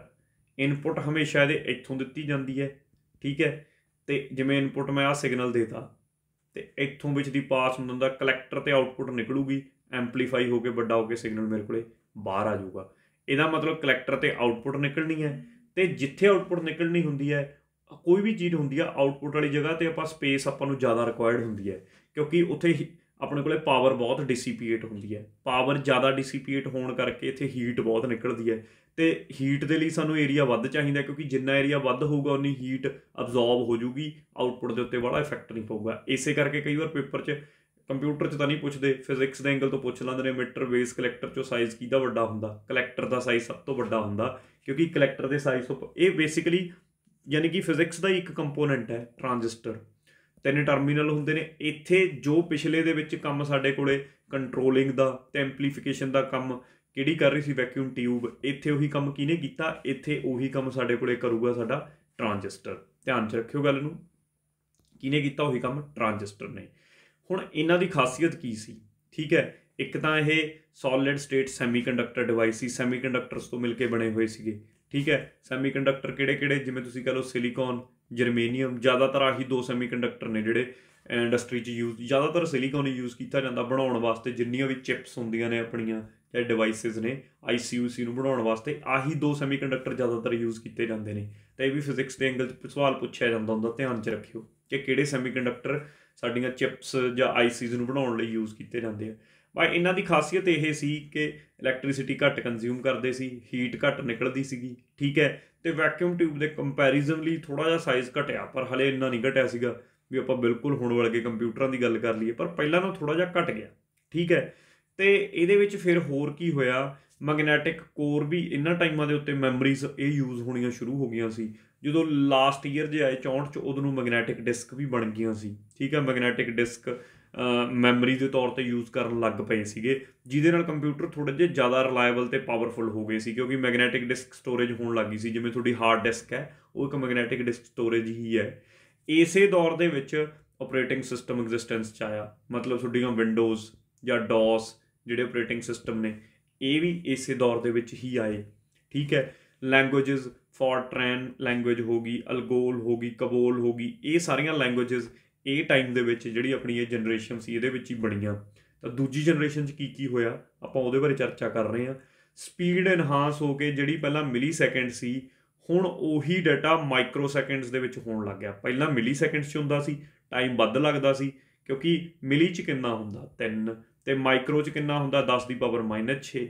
ਤਾਂ ਹੁਣ ਜਿੰਨਾ ਵਟੇ ਦੇ ਵਿੱਚ ਹੇਠਾਂ ਜਾਊਗਾ ਛੋਟੀ ਟਾਈਮ ਘਟੀ ਜਾਊਗਾ, ਠੀਕ ਹੈ। ਇਸ ਕਰਕੇ ਮਤਲਬ ਕਿ ਟਾਈਮ ਹੋਰ ਘੱਟ ਗਿਆ ਪ੍ਰੋਸੈਸ ਕਰਨ ਵਾਸਤੇ, ਮਾਈਕਰੋ ਸੈਕਿੰਡਸ 'ਚ ਸਪੀਡ ਚਲੀ ਗਈ ਸਾਡੇ ਕੋਲੇ। ਇਹਦੀਆਂ ਪ੍ਰੋਪਰਟੀਜ਼ ਜਾਂ ਫੀਚਰਸ ਦੀ ਗੱਲ ਕਰੀਏ, ਟਰਾਂਜਿਸਟਰ ਬੇਸਡ ਟੈਕਨੋਲੋਜੀ ਯੂਜ਼ ਹੋਣ ਲੱਗ ਗਈ। ਹੋਰ ਕੀ ਸੀ? ਛੋਟੇ ਹੋ ਗਏ ਪਹਿਲਾਂ ਨਾਲੋਂ, ਐਕਸਪੈਂਸਿਵ ਵੀ ਘੱਟ ਹੋ ਗਏ ਪਹਿਲੀ ਜਨਰੇਸ਼ਨ ਦੇ ਕੰਪੈਰੀਜ਼ਨ। ਇਲੈਕਟ੍ਰੀਸਿਟੀ ਅਤੇ ਹੀਟ ਵੀ ਘੱਟ ਗਈ ਇਹਨਾਂ ਦੀ। ਮੈਗਨੈਟਿਕ ਕੋਰ ਮੈਮਰੀਜ਼ ਜਾਂ ਮੈਗਨੈਟਿਕ ਡਿਸਕ ਪ੍ਰਾਇਮਰੀ ਅਤੇ ਸੈਕੰਡਰੀ ਮੈਮਰੀ ਤੌਰ 'ਤੇ ਯੂਜ਼ ਹੋਣ ਲੱਗ ਪਈਆਂ ਸੀ। ਪਹਿਲਾ ਆਪਰੇਟਿੰਗ ਸਿਸਟਮ ਡਿਵੈਲਪ ਹੋ ਗਿਆ ਸੀ ਇਸੇ ਟਾਈਮ ਦੇ ਵਿੱਚ। ਅਸੈਂਬਲੀ ਲੈਂਗੁਏਜ 'ਚ ਪ੍ਰੋਗਰਾਮਿੰਗ ਹੋਣੀ ਸ਼ੁਰੂ ਹੋ ਗਈ ਸੀ, ਠੀਕ ਹੈ। ਅਤੇ ਲੇਟਰ ਹਿੱਸੇ 'ਚ ਜਾ ਕੇ ਜਿਹੜੀਆਂ ਕਬੋਲ ਵਰਗੀਆਂ ਜਾਂ ਫੋਰਟਰੇਨ ਵਰਗੀਆਂ ਮੈਂ ਦੱਸੀਆਂ ਹਾਈ ਲੈਵਲ ਲੈਂਗੁਏਜਿਸ ਵੀ ਆ ਗਈਆਂ ਸੀ ਸਾਡੇ ਕੋਲੇ। Wider commercial use, but commercial production was still difficult. ਹਲੇ ਵੀ ਕਮਰਸ਼ੀਅਲ ਲੈਵਲ 'ਤੇ ਵਰਤੇ ਜਾਣੇ ਤਾਂ ਲੱਗ ਗਏ ਸੀ ਇਹ, ਮਤਲਬ ਇਕੱਲੇ ਸਰਕਾਰ ਕੋਲ ਹੀ ਨਹੀਂ ਸੀਗੇ, ਕਾਫੀ ਪ੍ਰਾਈਵੇਟ ਕੰਪਨੀਆਂ ਕੋਲ ਵੀ ਪਹੁੰਚ ਗਏ ਸੀ, ਪਰ ਹਲੇ ਵੀ ਜਿਵੇਂ ਹੁਣ ਆਮ ਦੁਕਾਨਾਂ ਦੇ ਲੈਪਟਾਪ ਪਏ ਨੇ ਉਹ ਗੱਲਬਾਤ ਨਹੀਂ ਹਲੇ ਹੋਈ ਸੀ। ਪਰ ਏਅਰ ਕੰਡੀਸ਼ਨਿੰਗ ਦੀ ਕੌਨਸਟੈਂਟ ਰਿਕੁਆਇਰਮੈਂਟ ਹਜੇ ਵੀ ਸੀ। ਇਹ ਦੌਰ ਦੇ ਵਿੱਚ ਜਿਹੜੇ ਕੰਪਿਊਟਰ ਆਏ, IBM 1401, IBM 1620, ਯੂਨੀਵੈਕ 1108, ਇਹ ਉਹ ਕੰਪਿਊਟਰ ਸੀ ਜਿਹੜੇ ਇਸ ਦੌਰ ਦੇ ਵਿੱਚ ਬਣੇ। ਅੱਗੇ ਆਪਾਂ ਚੱਲਦੇ ਹਾਂ। ਅੱਗੇ ਸਾਡੇ ਕੋਲ ਆ ਗਿਆ ਜਨਰੇਸ਼ਨ ਆਫ ਕੰਪਿਊਟਰਸ ਦੇ ਵਿੱਚ ਤੀਜੀ ਜਨਰੇਸ਼ਨ, ਥਰਡ ਜਨਰੇਸ਼ਨ ਦੀ ਗੱਲ ਕਰਦੇ ਹਾਂ। ਥਰਡ ਜਨਰੇਸ਼ਨ ਦਾ ਦੌਰ ਸੀਗਾ 1964 ਤੋਂ ਲੈ ਕੇ 1975 ਤੱਕ ਦਾ। ਇੰਟੀਗ੍ਰੇਟਿਡ ਸਰਕਿਟਸ, ਇੱਥੇ ਆ ਗਏ ਜੀ ਤੁਹਾਡੇ IC, ਮਤਲਬ ਜੋ ਪਿੱਛੇ ਆਪਾਂ ਵੇਖਿਆ ਕਿ ਸਾਡੇ ਕੋਲੇ ਪਹਿਲਾਂ ਕੀ ਸੀਗਾ? ਵੈਕਿਊਮ ਟਿਊਬ, ਫਿਰ ਕੀ ਆਏ? ਟਰਾਂਜਿਸਟਰ। ਹੁਣ ਟਰਾਂਜਿਸਟਰਾਂ ਨੂੰ ਵੀ ਰਿਪਲੇਸ ਕਰਤਾ ICs ਨੇ, ਇੰਟੀਗ੍ਰੇਟਿਡ ਸਰਕਿਟਸ ਨੇ। ਇਹਨੇ ਰੈਵੋਲਿਊਸ਼ਨਲਾਈਜ਼ ਯਾਨੀ ਕਿ ਸਟੈਪ ਲਿਆਂਦਾ ਪੂਰੀ ਇੰਡਸਟਰੀ 'ਚ, ਕਿਉਂਕਿ ਇੱਕ ਛੋਟੀ ਜਿਹੀ ਚਿੱਪ, ਇੱਕ ਜਿਹਨੂੰ ਅਸੀਂ ਬੋਲਦੇ ਹਾਂ PCB, printed circuit board. Printed circuit board ਕੀ ਹੁੰਦਾ, ਜਿਹਦੇ ਉੱਤੇ ਸਾਰੇ ਮਤਲਬ ਇੱਕ ਸਾਈਡ ਉਹਦੀ ਕਾਪਰ ਦੀ ਹੋਊਗੀ, ਇੱਕ ਸਾਈਡ ਉਹਦੀ ਪਲਾਸਟਿਕ ਦੀ ਹੋਊਗੀ, ਉੱਪਰੋਂ ਕੰਪੋਨੈਂਟ ਐ ਲਾ ਦਿੱਤਾ ਜਾਂਦਾ, ਹੇਠਾਂ ਜਿੱਥੇ ਕਾਪਰ ਵਾਲਾ ਹਿੱਸਾ ਹੁੰਦਾ ਉੱਥੇ ਸੋਲਡਰ ਲਾ ਦਿੰਦੇ ਨੇ, ਐਵੇਂ ਟਾਂਕੇ ਲਾ ਦਿੰਦੇ ਨੇ ਤਾਂ ਕਿ ਉਹ 'ਚੋਂ ਇਲੈਕਟ੍ਰਿਕ ਕਰੰਟ ਪਾਸ ਕਰ ਸਕੇ। ਕੰਪੋਨੈਂਟ ਐਵੇਂ ਇਹਦੇ ਉੱਤੇ ਮਾਊਂਟ ਕੀਤੇ ਜਾਂਦੇ ਨੇ, ਠੀਕ ਹੈ। Number of component, transistor, capacitor, register, ਇਸੇ ਸਰਕਟ ਦੇ ਉੱਤੇ ਇੱਕ ਦੇ ਉੱਤੇ ਲਾ ਦਿੱਤੇ ਗਏ ਸੀ, ਠੀਕ ਹੈ। ਹੁਣ ਇਹ ਆਈਸੀ ਫੈਬਰੀਕੇਸ਼ਨ ਟੈਕਨੋਲੋਜੀਜ਼ ਕਈ ਵੱਖਰੀ ਤਰ੍ਹਾਂ ਦੀਆਂ ਨੇ ਕਿ ਆਈਸੀ ਬਣਦੇ ਕਿਵੇਂ ਨੇ, ਠੀਕ ਹੈ, ਜਾਂ ਇਹਨਾਂ ਨੂੰ ਮਾਊਂਟ ਕਰਨ ਦੇ ਤਰੀਕੇ ਕੀ ਨੇ, ਉੱਪਰ ਲਾਉਣ ਦੇ ਤਰੀਕੇ ਕੀ ਨੇ ਪੀਸੀਬੀ ਦੇ ਉੱਤੇ। ਪਹਿਲਾਂ ਉਹਨਾਂ ਨੂੰ ਥੋੜ੍ਹਾ ਜਿਹਾ ਜਾਣਦੇ ਹਾਂ, ਫਿਰ ਤੁਹਾਨੂੰ ਆਹ ਸਮਾਲ ਸਕੇਲ ਇੰਟੀਗ੍ਰੇਸ਼ਨ ਬਾਰੇ ਪਤਾ ਲੱਗੂ ਇਹ ਚੀਜ਼ਾਂ ਕੀ ਨੇ। ਦੇਖੋ ਇਹਨੂੰ ਟੇਬਲ ਨੂੰ ਦੇਖੋ ਧਿਆਨ ਨਾਲ।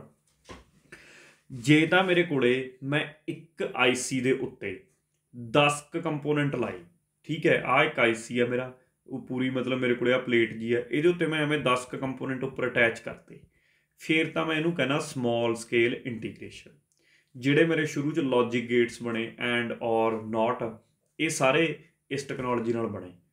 ਜੇ ਮੈਂ ਇਹੀ ਨੰਬਰ ਆਫ ਕੰਪੋਨੈਂਟਸ ਵਧਾ ਕੇ 10 ਤੋਂ 100 ਦੀ ਰੇਂਜ 'ਚ ਕਰਦਾ ਇੱਕੋ ਹੀ ਪਲੇਟ ਦੇ ਉੱਤੇ, ਫਿਰ ਇਹ ਟੈਕਨੋਲੋਜੀ ਜਿਹੜੀ ਇਹਨੂੰ ਬਣਾਉਣ ਵਾਸਤੇ ਵਰਤੀ ਗਈ ਉਹਦਾ ਨਾਮ ਰੱਖਿਆ ਗਿਆ ਮੀਡੀਅਮ ਸਕੇਲ ਇੰਟੀਗ੍ਰੇਸ਼ਨ। ਜੇ ਮੈਂ ਇਹੀ ਕਾਊਂਟ ਲੈ ਗਿਆ 10,000 ਤੱਕ 100 ਤੋਂ, ਫਿਰ ਇਹਨੂੰ ਕਹਤਾ ਲਾਰਜ ਸਕੇਲ ਇੰਟੀਗ੍ਰੇਸ਼ਨ। ਜਦੋਂ 1 ਲੱਖ ਤੱਕ ਕੰਪੋਨੈਂਟ 10,000 ਤੋਂ ਲੈ ਕੇ ਲੱਗਣ ਲੱਗ ਗਏ ਏਸੀ ਚਿਪ ਦੇ ਉੱਤੇ, ਫਿਰ ਇਹਨੂੰ ਬੋਲ ਦਿੱਤਾ ਗਿਆ ਵੈਰੀ ਲਾਰਜ ਸਕੇਲ ਇੰਟੀਗ੍ਰੇਸ਼ਨ। ਜਦੋਂ ਇਹ 10 ਲੱਖ ਤੱਕ ਅੰਕੜਾ ਛੂਗੇ, ਅਲਟਰਾ ਲਾਰਜ ਸਕੇਲ ਇੰਟੀਗ੍ਰੇਸ਼ਨ। ਤੇ ਅੱਜ ਕੱਲ੍ਹ ਤਾਂ 10 ਲੱਖ ਤੋਂ ਵੀ ਉੱਪਰ ਚਲੇ ਗਏ ਨੇ, ਜਿਹਨੂੰ ਨਾਮ ਦਿੱਤਾ ਗਿਆ ਗੀਗਾ ਸਕੇਲ ਇੰਟੀਗ੍ਰੇਸ਼ਨ। ਤੇ ਤੁਸੀਂ ਦੇਖ ਸਕਦੇ ਹੋ ਪੁਰਾਣੇ ਜਿਵੇਂ ਜਿਵੇਂ ਇਹ ਟੈਕਨੋਲੋਜੀ ਐਡਵਾਂਸ ਹੁੰਦੀ ਜਾ ਰਹੀ ਹੈ, ਪ੍ਰੋਸੈਸਰ ਅੱਜ ਕੱਲ੍ਹ ਦੇ ਜਿਹੜੇ ਪ੍ਰੋਸੈਸਰ ਨੇ ਜਿਵੇਂ ਪੈਂਟੀਅਮ ਜਾਂ ਹੁਣ i3 i5 ਆ ਰਹੇ ਨੇ, ਠੀਕ ਹੈ, ਇਹਨਾਂ ਦੇ ਵਿੱਚ ਤਾਂ ਲੱਖਾਂ ਕੰਪੋਨੈਂਟ ਜਿਹੜੇ ਹੈਗੇ ਨੇ ਮਾਊਂਟ ਕੀਤੇ ਹੁੰਦੇ ਨੇ। ਹੁਣ ਮੈਂ ਉਮੀਦ ਕਰਦਾ ਕਿ ਤੁਹਾਨੂੰ ਸਮਾਲ ਸਕੇਲ ਇੰਟੀਗ੍ਰੇਸ਼ਨ ਕੀ ਹੁੰਦਾ ਹੈ, ਮੀਡੀਅਮ ਸਕੇਲ ਇੰਟੀਗ੍ਰੇਸ਼ਨ ਕੀ ਹੁੰਦਾ, ਲਾਰਜ ਸਕੇਲ ਕੀ ਹੁੰਦਾ, ਵੈਰੀ ਲਾਰਜ ਕੀ ਹੁੰਦਾ, ਅਲਟਰਾ ਲਾਰਜ ਕੀ ਹੁੰਦਾ, ਫਰਕ ਕੀ ਹੈ ਕਿ ਇੱਕ ਚਿਪ ਦੇ ਉੱਤੇ number of components the count ਕਿੰਨਾ ਹੋਊਗਾ, ਕਿੰਨੇ ਲੱਗੇ ਹੋਣਗੇ, ਇਹ ਡਿਸਾਈਡ ਕਰਨਗੇ ਕਿ ਕਿਹੜੀ ਟੈਕਨੋਲੋਜੀ ਹੈ। ਹੁਣ ਇੱਥੇ ਜਿਹੜੀ ਇਹ ਆਈਸੀ ਬਣੀ ਸੀ, ਇਹ ਦੋ ਟੈਕਨੋਲੋਜੀਆਂ ਸਮਾਲ ਸਕੇਲ ਇੰਟੀਗ੍ਰੇਸ਼ਨ ਤੇ ਮੀਡੀਅਮ ਸਕੇਲ ਇੰਟੀਗ੍ਰੇਸ਼ਨ, ਆ ਦੋ। ਮਤਲਬ ਸ਼ੁਰੂ 'ਚ ਤਾਂ ਸਮਾਲ ਸਕੇਲ ਇੰਟੀਗ੍ਰੇਸ਼ਨ ਨਾਲ ਚਿਪਸ ਬਣਾਈਆਂ ਗਈਆਂ, 10 ਟਰਾਂਜਿਸਟਰ ਹੀ ਇੱਕ ਚਿਪ ਦੇ ਉੱਤੇ ਲਾਏ ਗਏ। ਬਾਅਦ ਦੇ ਵਿੱਚ ਇਹਨਾਂ ਦੀ ਵਧਾ ਕੇ ਗਿਣਤੀ 100 ਤੱਕ ਕਰ ਦਿੱਤੀ ਗਈ ਇੱਕ ਚਿਪ ਦੇ ਉੱਤੇ। ਮਤਲਬ ਆਹ ਦੋ ਟੈਕਨੋਲੋਜੀਆਂ ਆਈਆਂ ਜਿਹਨੇ ਸਪੀਡ ਬਹੁਤ ਵਧਾਤੀ, ਨੈਨੋ ਸੈਕਿੰਡ 'ਚ ਸਪੀਡ ਹੋ ਗਈ, ਯਾਨੀ ਕਿ 10⁻⁹ ਇਸ ਰੇਂਜ ਦੇ ਵਿੱਚ ਪ੍ਰੋਸੈਸਿੰਗ ਸਪੀਡ ਹੋ ਗਈ, ਇੰਨੀ ਛੇਤੀ ਪ੍ਰੋਸੈਸ ਕਰਕੇ ਦੇ ਦਿੰਦੇ ਸੀ। ਆਪਰੇਟਿੰਗ ਸਿਸਟਮ ਵੀ ਹੁਣ ਮਲਟੀਟਾਸਕਿੰਗ ਆ ਗਏ, ਤੇ ਮਲਟੀ ਪ੍ਰੋਗਰਾਮਿੰਗ ਤੇ ਮਲਟੀਟਾਸਕਿੰਗ ਵਰਗੀਆਂ ਫੀਚਰਸ ਆਪਰੇਟਿੰਗ ਸਿਸਟਮ 'ਚ ਆ ਗਈਆਂ, ਜਿਹਦੇ ਨਾਲ ਜਿਵੇਂ ਹੁਣ ਇੱਥੇ ਬੈਠੇ ਤੁਸੀਂ ਨਾਲ ਗਾਣੇ ਵੀ ਸੁਣੀ ਜਾਂਦੇ ਹੋ, ਨਾਲ ਤੁਸੀਂ ਕੁਛ ਲਿਖੀ ਵੀ ਜਾਂਦੇ ਹੋ, ਕਿੰਨਾ ਕੁਛ ਇੱਕ ਕੰਪਿਊਟਰ ਤੋਂ ਤੁਸੀਂ ਪੈਰਲਲੀ ਕਰਵਾ ਸਕਦੇ ਹੋ। ਤਾਂ ਮਲਟੀਟਾਸਕਿੰਗ ਹੋ ਗਿਆ ਆਪਣੇ ਕੋਲੇ ਸਿਸਟਮ, ਠੀਕ ਹੈ। ਤਾਂ ਇਹ ਚੀਜ਼ ਨੇ ਆਈਸੀਜ਼ ਨੇ ਬੜਾ ਫਾਸਟ ਕਰਤਾ, ਰਿਲਾਇਬਲ ਕਰਤਾ, ਕਿਉਂਕਿ ਇਨਐਕਸਪੈਂਸਿਵ ਸੀਗੇ, ਤੇਜ਼ ਬਹੁਤ ਸੀਗੇ, ਠੀਕ ਹੈ। ਤੇ ਇਹਨਾਂ ਦਿਨਾਂ ਦੇ ਵਿੱਚ ਹੀ ਸੀਗੇ ਕੰਪਿਊਟਰ ਐਜੂਕੇਸ਼ਨ, ਬਿਜ਼ਨਸ ਜਾਂ ਆਫਿਸਾਂ ਦੇ ਵਿੱਚ ਕੰਪਿਊਟਰ ਪਹੁੰਚ ਗਏ। IBM 360 3rd ਜਨਰੇਸ਼ਨ ਦਾ ਸਭ ਤੋਂ ਪਾਪੂਲਰ ਕੰਪਿਊਟਰ ਹੋਇਆ ਸੀਗਾ IBM 360। ਇਹਦੇ ਕੁਝ ਫੀਚਰਸ ਨੇ, ਇੱਥੇ ਪੜ੍ਹ ਸਕਦੇ ਹੋ। ਆਈਸੀ ਯੂਜ਼ ਕੀਤੇ ਗਏ, ਠੀਕ ਹੈ, ਫਾਸਟ ਸੀਗੇ ਜੀ, ਰਿਲਾਇਬਲ ਜ਼ਿਆਦਾ ਸੀ, ਪਾਵਰ ਕੰਜ਼ਿਊਮ ਘੱਟ ਕਰਦੇ ਸੀਗੇ, ਐਮਿਸ਼ਨ ਹੀਟ ਦੀ ਘੱਟ ਹੁੰਦੀ ਸੀ। ਆਹ ਜਿਵੇਂ IBM 360 ਇੱਕ ਹਨੀਵੈਲ ਕੰਪਨੀ ਨੇ 6000 ਸੀਰੀਜ਼ ਦੇ ਕੰਪਿਊਟਰ ਬਣਾਏ ਸੀ ਇਸ ਦੌਰ 'ਚ, ਤਾਂ ਇਹ ਉਹ ਕੰਪਿਊਟਰ ਸੀ ਜਿਹੜੇ 3rd ਜਨਰੇਸ਼ਨ ਦੇ ਵਿੱਚ ਹੋਂਦ ਦੇ ਵਿੱਚ ਆਏ। ਤਾਂ ਉਮੀਦ ਕਰਦਾ ਕਿ 3rd ਜਨਰੇਸ਼ਨ ਦੇ ਵਿੱਚ ਕੀ ਡਿਵੈਲਪਮੈਂਟ ਹੋਈ ਤੇ ਕਿਵੇਂ ਸਪੀਡ, ਕਿਹੜੀ ਟੈਕਨੋਲੋਜੀ, ਕਿਹੜੇ ਈਅਰ ਤੱਕ, ਉਹ ਸਾਰੀਆਂ ਗੱਲਾਂ ਤੁਹਾਨੂੰ ਕਲੀਅਰ ਹੋ ਗਈਆਂ ਹੋਣੀਆਂ। ਫਿਰ ਮੈਂ ਅੱਗੇ ਚੱਲਦਾ ਜੀ 4th ਜਨਰੇਸ਼ਨ ਤੇ। ਉਦੋਂ ਬਾਅਦ ਮੇਰੇ ਕੋਲ ਅੱਗੇ ਆ ਜਾਂਦੀ ਆ 4th ਜਨਰੇਸ਼ਨ। 4th ਜਨਰੇਸ਼ਨ 1975 ਤੋਂ ਔਨਵਰਡਸ ਹੁਣ ਤੱਕ 4th ਜਨਰੇਸ਼ਨ 'ਚ ਹੀ ਚੱਲ ਰਹੇ ਆਪਾਂ ਜ਼ਿਆਦਾਤਰ, ਕਿਉਂਕਿ 5G ਤਾਂ ਹਲੇ ਲਾਂਚ ਹੋਣਾ ਬੇਸਿਕਲੀ। ਜੇ ਆਪਾਂ ਦੇਖੀਏ ਉਹ ਟੈਕਨੋਲੋਜੀ ਦੇ ਕੰਪਿਊਟਰ ਹਜੇ ਸਿਰਫ ਸਾਡੀਆਂ ਗੱਲਾਂ 'ਚ ਹੀ ਨੇ, ਸਾਡੇ ਖਾਬਾਂ 'ਚ ਹੀ ਨੇ, ਆਏ ਨਹੀਂ ਹੈਗੇ, ਪ੍ਰੋਪਰ ਨਹੀਂ ਆਏ।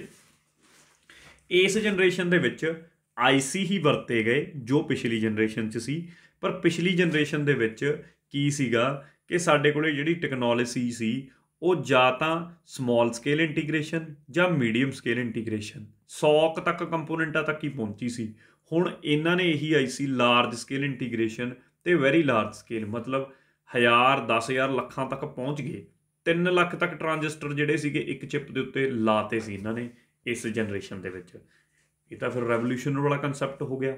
ਤੇ ਇਹੀ ਜਿਹੜੀ ਚਿਪ ਇੱਕ ਕੰਪਲੀਟ ਚਿਪ ਬਣਾਈ, ਠੀਕ ਹੈ, 1971 ਦੇ ਵਿੱਚ, ਜਿਹਨੂੰ ਨਾਮ ਦਿੱਤਾ ਗਿਆ ਮਾਈਕਰੋ ਪ੍ਰੋਸੈਸਰ ਦਾ। ਇਹ ਸਭ ਤੋਂ ਤਕੜੀ ਖੋਜ ਸੀ ਚੌਥੀ ਜਨਰੇਸ਼ਨ ਦੀ ਕਿ ਮਾਈਕਰੋ ਪ੍ਰੋਸੈਸਰ ਡਿਵੈਲਪ ਕਰ ਲਏ ਇੱਕੋ ਹੀ ਚਿਪ ਦੇ ਉੱਤੇ। ਤੁਹਾਡੇ ਕੋਲੇ ਤੁਹਾਡਾ ਮਾਈਕਰੋ ਪ੍ਰੋਸੈਸਰ ਤੇ ਨਾਲ ਹੀ ਆ ਸਾਰੇ ਮੈਮਰੀ ਸਭ ਕੁਝ ਲੱਗਿਆ ਇੱਕ ਚਿਪ ਦੇ ਉੱਤੇ ਹੀ ਦੇਤਾ ਇਹਨਾਂ ਨੇ।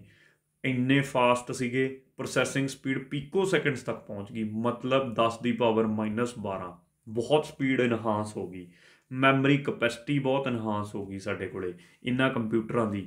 ਇਹਦੇ ਵਿੱਚ ਨਵੇਂ ਕੰਸੈਪਟ ਮਾਈਕਰੋ ਪ੍ਰੋਗਰਾਮਿੰਗ ਦਾ, ਐਪਲੀਕੇਸ਼ਨ ਸੌਫਟਵੇਅਰ, ਡੇਟਾਬੇਸਿਸ, ਵਰਚੁਅਲ ਮੈਮਰੀ, ਇਹ ਸਾਰੇ ਡਿਵੈਲਪ ਹੋ ਗਏ। ਇਹ ਹੁਣ ਇਹ ਕੰਸੈਪਟ ਕਿੱਥੇ ਹੁੰਦੇ ਨੇ, ਸਾਰੇ ਕੰਪਿਊਟਰ ਦੀ ਆਪਣੀ ਇਹ ਪੂਰੀ ਸੀਰੀਜ਼ ਦੇ ਵਿੱਚ ਆਉਣਗੇ, ਕਿਤੇ ਨਾ ਕਿਤੇ ਆਪਣੇ ਆਪ ਆਈ ਜਾਣਗੇ। ਐਪਲੀਕੇਸ਼ਨ ਸੌਫਟਵੇਅਰ, ਡੇਟਾਬੇਸਿਸ, ਵਰਚੁਅਲ ਮੈਮਰੀ ਕੀ ਹੁੰਦੀ ਹੈ, ਠੀਕ ਹੈ। ਤਾਂ ਇਹਦੇ 'ਤੇ ਇੱਥੇ ਨਹੀਂ, ਬਸ ਇੰਨਾ ਦੇਖ ਲਓ ਕਿ ਇਹ ਕੰਸੈਪਟ ਡਿਵੈਲਪ ਹੋ ਗਏ ਉਦੋਂ ਹੀ, ਇਸ ਜਨਰੇਸ਼ਨ ਦੇ ਵਿੱਚ ਅੱਜ ਕੱਲ੍ਹ ਅਸੀਂ ਯੂਜ਼ ਕਰਦੇ ਹਾਂ। ਇਹ ਕਿਸੇ ਨਾ ਕਿਸੇ ਚੈਪਟਰ ਦਾ ਹਿੱਸਾ ਹੋਣਗੇ, ਉੱਥੇ ਹੀ ਪੜ੍ਹੇ ਜਾਣਗੇ ਜਿਹੜੇ ਚੈਪਟਰ ਦਾ ਹਿੱਸਾ ਹੋਣਗੇ। ਇਹ ਕੰਪਿਊਟਰ ਨੈਟਵਰਕਸ ਸਟਾਰਟ ਹੋ ਗਏ, ਜਿਹੜੀ ਕੰਪਿਊਟਰ ਨੈਟਵਰਕਿੰਗ ਵਾਲੀ ਅੱਜ ਕੱਲ੍ਹ ਪੂਰਾ ਸਿਸਟਮ ਹੈ, ਇਹ ਵੀ ਸਟਾਰਟ ਹੋ ਗਿਆ ਸਾਡੇ ਕੋਲੇ, ਠੀਕ ਹੈ, ਇਸ ਜਨਰੇਸ਼ਨ ਦੇ ਵਿੱਚ। ਤਾਂ ਕੁੱਲ ਮਿਲਾ ਕੇ ਇਹ ਜਨਰੇਸ਼ਨ ਦੇ ਯਾਨੀ ਕਿ ਕਾਸਟ ਬਹੁਤ ਘੱਟ ਗਈ, ਪਾਵਰ ਕੰਜ਼ੰਪਸ਼ਨ ਬਹੁਤ ਘੱਟ ਗਈ, ਹਾਈਲੀ ਪਾਵਰਫੁਲ ਅਤੇ ਰਿਲਾਇਬਲ ਸਿਸਟਮ ਸੀ, ਛੋਟੇ ਸਾਈਜ਼ ਸੀਗੇ, ਕਮਰਸ਼ੀਅਲ ਲੈਵਲ 'ਤੇ ਅਵੇਲੇਬਲ ਹੋ ਗਏ ਸਾਡੇ ਕੋਲੇ। ਨੈਟਵਰਕਿੰਗ, ਡਾਟਾ ਕਮਿਊਨੀਕੇਸ਼ਨ ਪਾਪੂਲਰ ਹੋ ਗਿਆ ਇਸ ਸਿਸਟਮ ਦੇ ਵਿੱਚ। ਪੋਰਟੇਬਲ ਕੰਪਿਊਟਰ ਬਣ ਗਏ, ਹੁਣ ਚੱਕੀ ਫਿਰਦੇ ਹਾਂ ਅਸੀਂ ਹੱਥਾਂ ਦੇ ਵਿੱਚ। ਮਾਈਕਰੋ ਪ੍ਰੋਸੈਸਰ ਇਹਦੇ 'ਚ ਡਿਵੈਲਪ ਹੋਏ। IC ਟੈਕਨੋਲੋਜੀ, ਲਾਰਜ ਸਕੇਲ ਅਤੇ ਵੈਰੀ ਲਾਰਜ ਸਕੇਲ ਟੈਕਨੋਲੋਜੀ ਨੂੰ ਯੂਜ਼ ਕਰਕੇ ਸਭ ਕੁਛ ਹੋਇਆ। ਮੈਮਰੀਜ਼ ਬਹੁਤ ਫਾਸਟ ਆ ਗਈਆਂ, ਹਾਈ ਸਪੀਡ ਮੈਮਰੀਜ਼, ਅਤੇ ਡਾਟਾ ਕਪੈਸਿਟੀ ਵੀ ਉਹਨਾਂ ਦੀ ਬਹੁਤ ਵੱਧ ਗਈ। ਤਾਂ ਆਹ ਸਾਰਾ ਕੁਛ ਇਸ ਜਨਰੇਸ਼ਨ ਦੇ ਵਿੱਚ ਹੋਇਆ ਸਾਡੇ ਕੋਲੇ, ਜੋ ਕਿ ਆਪਣੇ ਆਪ ਦੇ ਵਿੱਚ ਇੱਕ ਰੈਵੋਲਿਊਸ਼ਨਰੀ ਸੀਗਾ ਹੋਣਾ। ਅਤੇ ਉਦੋਂ ਬਾਅਦ ਸਾਡੇ ਕੋਲੇ ਆ ਜਾਂਦੀ ਆ 5th ਜਨਰੇਸ਼ਨ। 5th ਜਨਰੇਸ਼ਨ ਦੀ ਜੇ ਆਪਾਂ ਗੱਲ ਕਰੀਏ, 5th generation still under development ਹੈ। ਜੇ ਮੈਂ ਦੇਖਾਂ ਪੂਰੀ ਤਰ੍ਹਾਂ ਫੁੱਲੀ ਹਲੇ ਤੱਕ ਡਿਵੈਲਪ ਨਹੀਂ ਹੋ ਪਾਈ। 5th ਜਨਰੇਸ਼ਨ ਯੂਜ਼ਲੀ ਗੱਲ ਕਰਦੀ ਆ 3 ਕੰਸੈਪਟਸ ਦੇ ਉੱਤੇ। ਇੱਕ ਇਹ ਗੱਲ ਕਰਦੀ ਆ ਪੈਰਲਲ ਪ੍ਰੋਸੈਸਿੰਗ ਦੀ, ਇੱਕ ਗੱਲ ਕਰਦੀ ਆ ਸੁਪਰ ਕੰਡਕਟੀਵਿਟੀ ਦੀ, ਇੱਕ ਗੱਲ ਕਰਦੀ ਆ ਆਰਟੀਫਿਸ਼ੀਅਲ ਇੰਟੈਲੀਜੈਂਸ ਦੀ। ਇਹ ਕਹਿੰਦੇ ਵੀ ਜਦੋਂ ਆਹ 3 ਚੀਜ਼ਾਂ ਹੋ ਗਈਆਂ ਤਾਂ ਕੰਪਿਊਟਰਾਂ ਦੇ ਵਿੱਚ ਤਾਂ ਸਮਝ ਲਓ ਕਿ ਅਸੀਂ 5th ਜਨਰੇਸ਼ਨ ਦੇ ਵਿੱਚ ਐਂਟਰ ਕਰ ਗਏ।